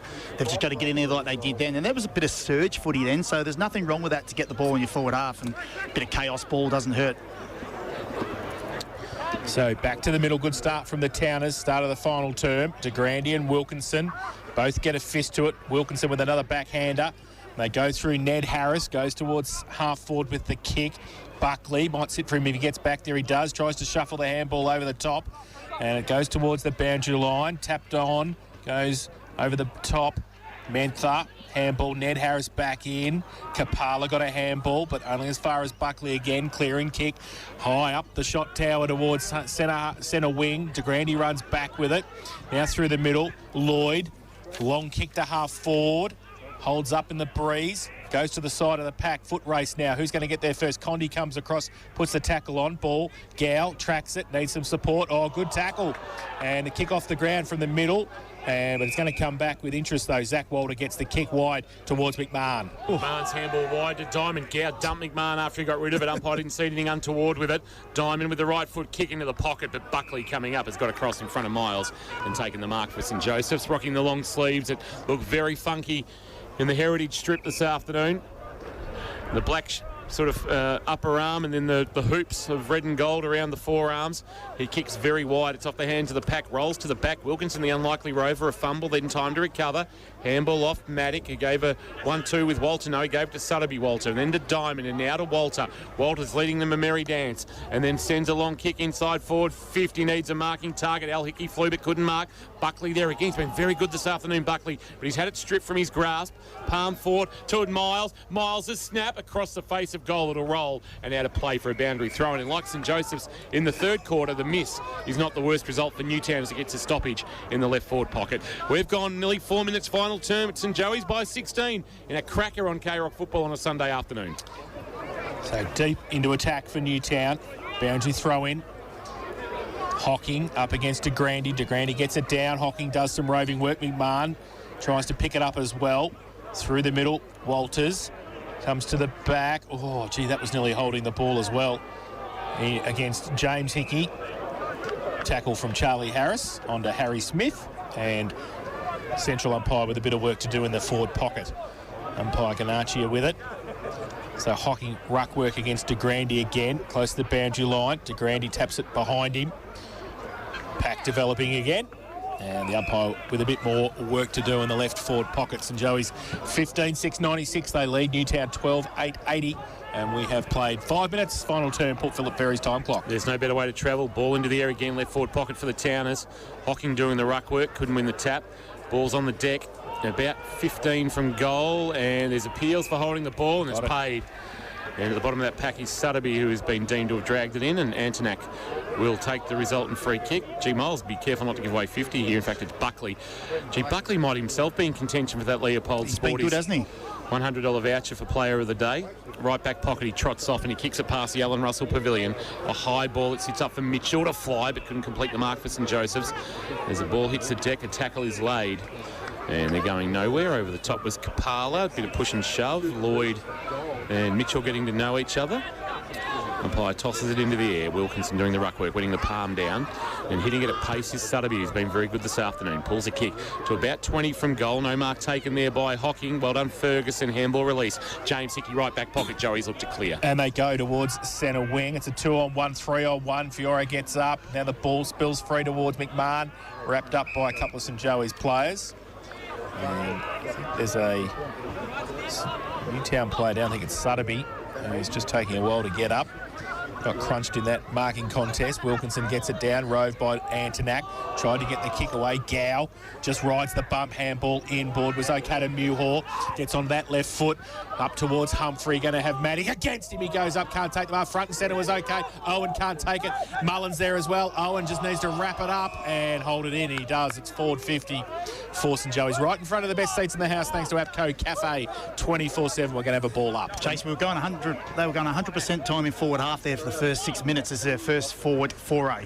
Tap down Wilkinson, rolls towards the boundary line, buffeted off it, might get a free kick here. There's a man we haven't called a lot of, Dylan Hall, this afternoon. Anthony, diving again. Yeah. Gives a handball off to Charlie Byrne next to the boundary line under a little bit of pressure. It's a well-weighted kick and he puts it onto the chest of Walters. Walters will come inboard. Oh, he mishit the kick and McMahon did very well down low. That's a Hamlin hanger contender. That wasn't easy to take and tested out those old hamstrings as he reached down and took it off the bootlaces. He's confronted by Muhor, the old and the young there. Handball off to Lloyd. Kicks on his left. An awkward-looking kick, but towards left half forward and back with the flight. Judging it well, O'Dwyer has had some sort of afternoon down back. So much so that they had to move Bond forward. Now he goes across the face of goal. How will it bounce for Owen? It's rolling, it's rolling, it's rolling. But he's picking it up just inside the field of play and then kicking very, very wide. That's not a great kick. Did Hennessy no favours. In fact, it's gone out on the full. And at the 7.5-minute mark on the Port Phillip Ferries time clock, Joey still leading by 16. Stuck on their quarter time score of 96. Newtown have added a goal to go from 74 to 80. Fiore kicks it over the top. Oh, dangerous kick. Wasn't many Newtown players there to follow it up and come towards the football through Sharp's hands. Goes to the back, shuffled handball towards Humphrey, just wants to clear it out. Goes towards an open half-back flank, Alan Russell Pavilion style, but Byrne comes the other way. Got him 30 metres in front of him, takes a couple of bounces, then drills the ball towards the top of the square. Great kick, and Condi runs in and kicks the goal. So great play by Charlie Byrne to get it in there, and Mick Condi has kicked his third. And for Newtown, that is their 13-8-86. They trail St Joey's 14-12-96. APCO Cafe 24/7 K-Rock final quarter scoreboard. Humphrey just panicked a little bit with ball in hand then, and then it just shows the inexperience. He didn't have the head on the swivel. He had some numbers in the corridor. Even though they were 1v1s, he still could have used that as an option instead of kicking it to a 0v2, and obviously the easy rebound into the forward 50. So the momentum shift is back in the favour of the Towners. They trail by 10, and they're here to spoil the party.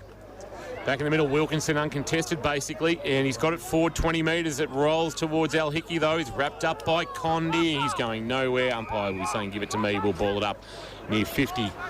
Newtown in attack, attacking the cemetery end. In this final term for APCO Cafe 24/7, ball into the air. Wilkinson wins the palm down again. Ferguson tried to backhand it away. Reed Adams in traffic's been good. A high kick towards left half. Back with the flight. Good spoiled by Diamond. Knocked it away from Owen. It'll roll towards the boundary line. Owen tried to dive on the ball. Couldn't take it. Fiore had it knocked from his grasp by Owen. Spilled towards Diamond. He's taken in a two-man tackle. Owen, one of those, bringing his opponent to ground. McComb was the other, and we'll get a ball up true centre wing in the sunshine that is beating down beautifully here, just providing a little bit more warmth than what we've had over the last week or so in Geelong. Sharp got it down. Oh, free kick too high, and Gow went way too high there. And it's going to be Hall with the free kick on centre wing. Drives it long towards half forward. Long lead from Hocking, can't take the mark. Lloyd was at the front there as well. He got one high. He's still on the ground. The umpire's going to come in and ball it up. A bit sore for St John of God, Matty Lloyd. Yep, he is. He got crunched in that marking contest. So ball up, Newtown into attack. Right half forward, Sharp trying to really tap it to himself. In the end, he put a tackle on. Ball spills free. Mullen gets it towards Al Hickey, can't keep it in.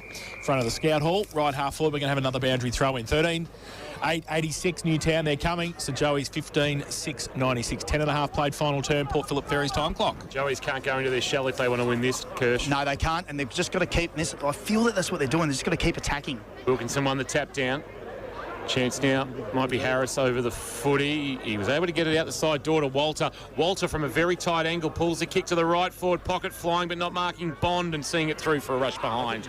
With smart play from James Hickey, and the margin is 9. We are set for an absolute cracking finish. Hope you're enjoying the call on K-Rock Football wherever you're listening. Through KROC 955, krock.com.au and the AFL Bar and Facebook live stream. It's Joey's by 9 points, 11 minutes gone, final term. James Hickey plays on from full back, goes as long as he can to half back. Sharp put the hands up, couldn't take it. Gow got the kick around the corner towards centre wing.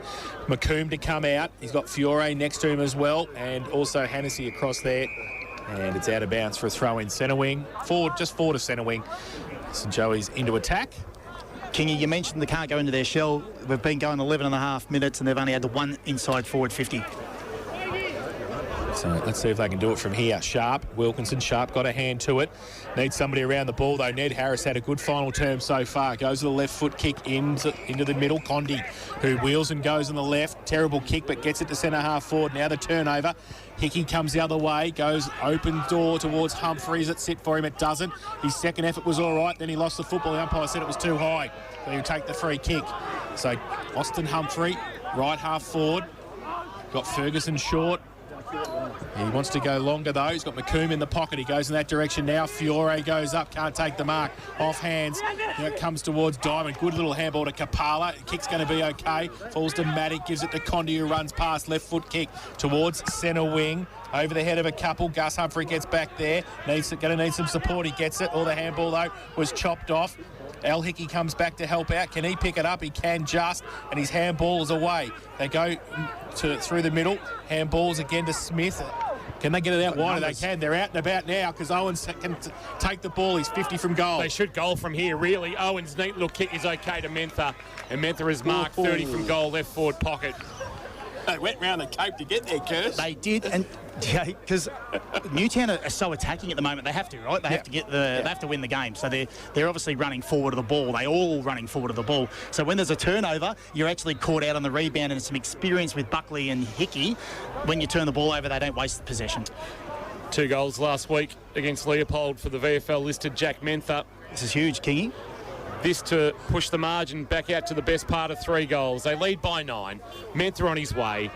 They lead by 15. St Joey's hit the ton.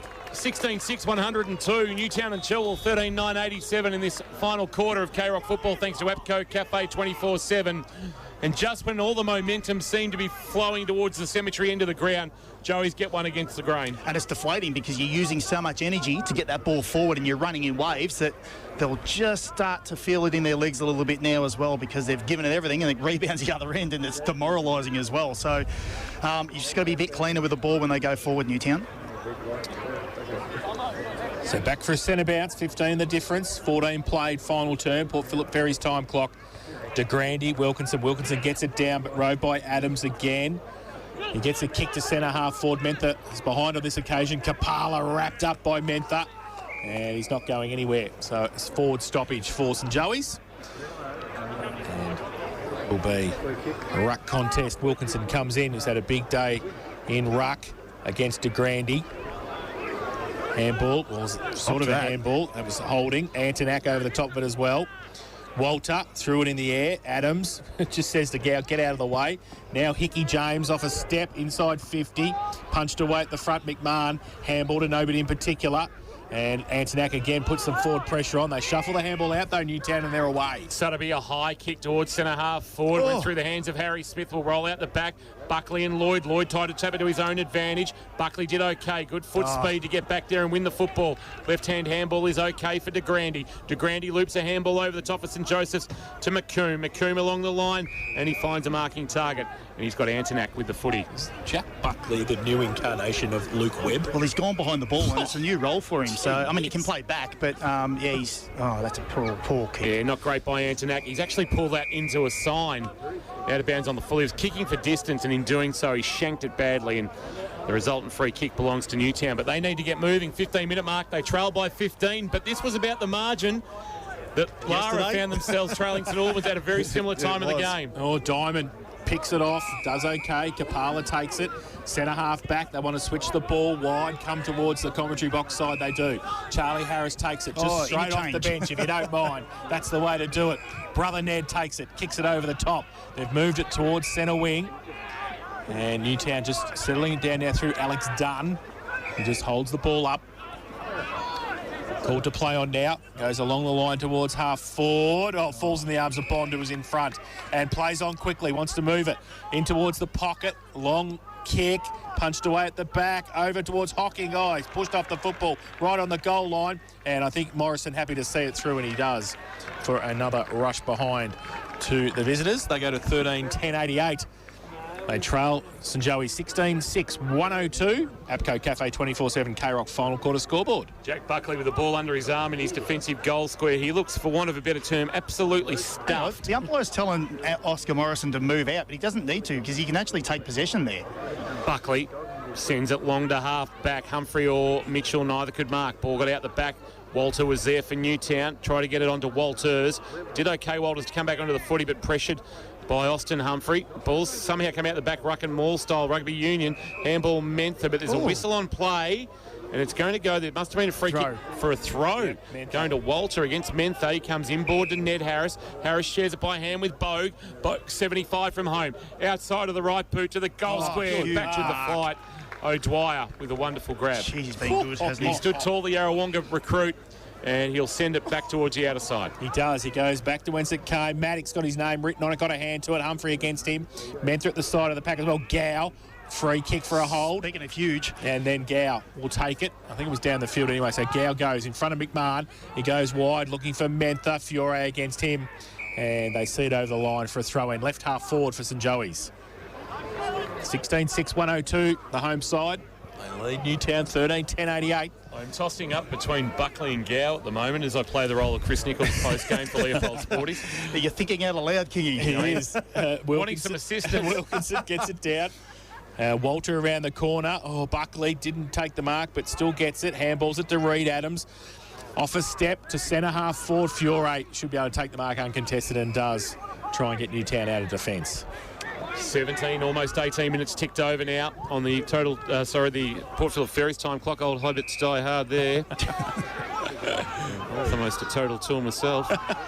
Short to Walter. Walter kicks to right half forward. Kick too much on it. Foppiani wrapped up by the other 44 in Angus Humphrey with the M&M hairstyle. Ball spills out the right-hand side of the pack to Bond. Bond at right half forward trying to get a handball up to Wilkinson. But here's Buckley again.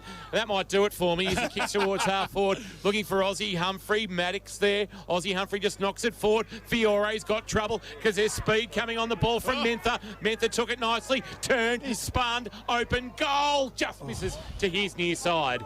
That would have put the game to bed potentially. It didn't, and the margin is again 15. 16-7, 103, playing 13-10-88, 19 minutes gone. Diamond kicks in straight away. Owen, though, gets there in front. Antonak. He wants to try and get it back out. Oh, bit of candy. It goes right, goes left, then gets the left foot. Up the chimney. Mark that. And then it will go up. Big thump away. Double fister. Fiore was there. Now comes to Foppiani. Gives it away. Lloyd, left foot kick to nobody in particular. It's a 2-on-1. Getting back there to Grandy to help out. Goes towards Ferguson on the non-preferred right. Up there towards half forward, but Diamond takes the mark for Newtown. A lot of tired legs at the moment, aren't they? The kicking is just indiscriminate. Diamond driving a kick towards left half forward. No mark taken by Miles over the back. There's going to be a free kick going which way? I reckon it might be going to O'Dwyer. Is it? Or is it going to Newton? Which way? Dwyer? Mitchell. No, it's going to Cal Mitchell. in the marking contest. Didn't see what the call was for, but pushing the back. Yeah. So Mitchell concedes all the way back to Jack Buckley. Your boy. He's been okay this afternoon. Jack Buckley. No, he's been better than okay. He'll take on the man on the mark too. That's very cheeky from Buckley. And then he drives a kick to the wing, wanting De Grande against Foppiani. Foppiani with a big fist. Rolling ball towards the boundary line, taken by Boga. Kicks on his left. Pulls it back, wanting Miles, who judged the flight of the ball best. I think he was against Harry Smith there, who is moving not far, very freely. And then Miles goes laterally to Charlie Byrne, who on his left boot will have no difficulty with the distance, you would suspect. But he has to kick this. There is no option other than to drive this through for a goal and cut the margin to 9 points. As we hoped for a top-of-the-table clash next Saturday afternoon, somebody forgot to send St Joseph's the script. Byrne, long, high. Has it got the carry? It has. I reckon he's kicked it. Wonderful goal. Lammy's Tavern, goal of the afternoon contender.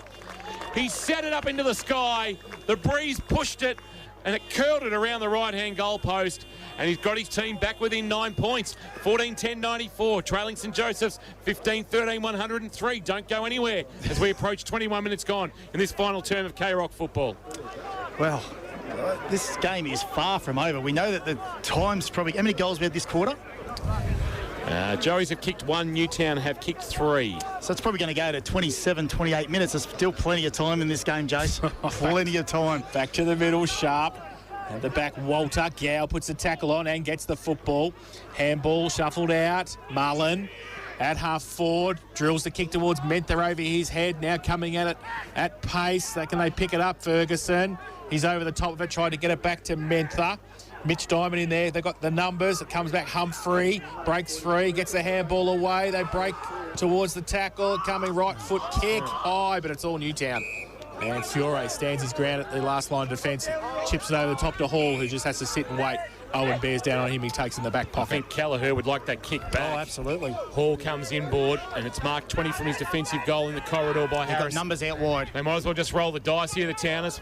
He goes very, very wide with a well-weighted kick onto the chest of his brother, Charlie. Charlie back of the wing.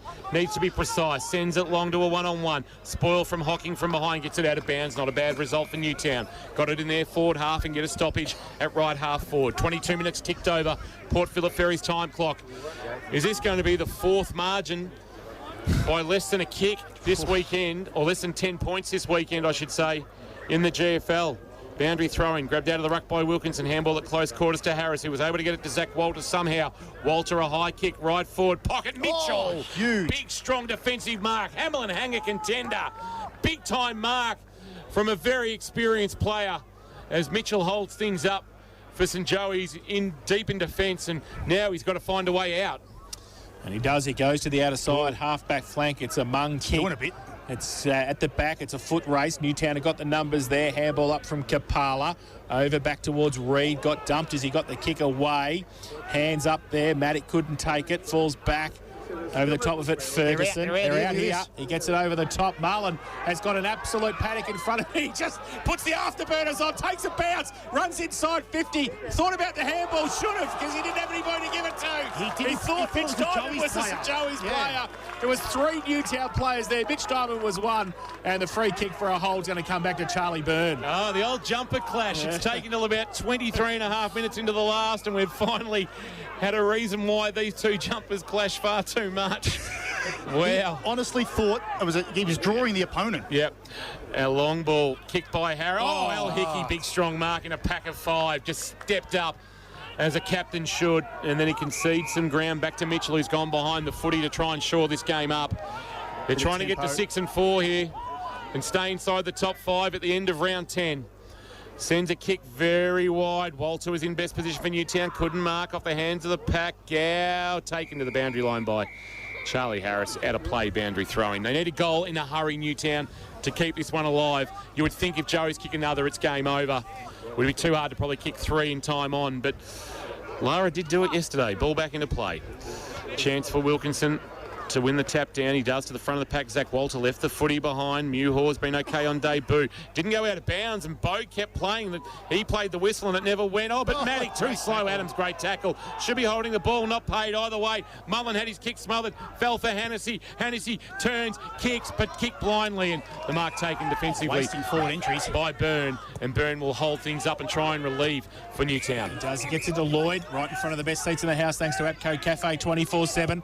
From defensive 50, drills the ball to the top of the centre square, handball away. Oh, Walter, though, missed the mark.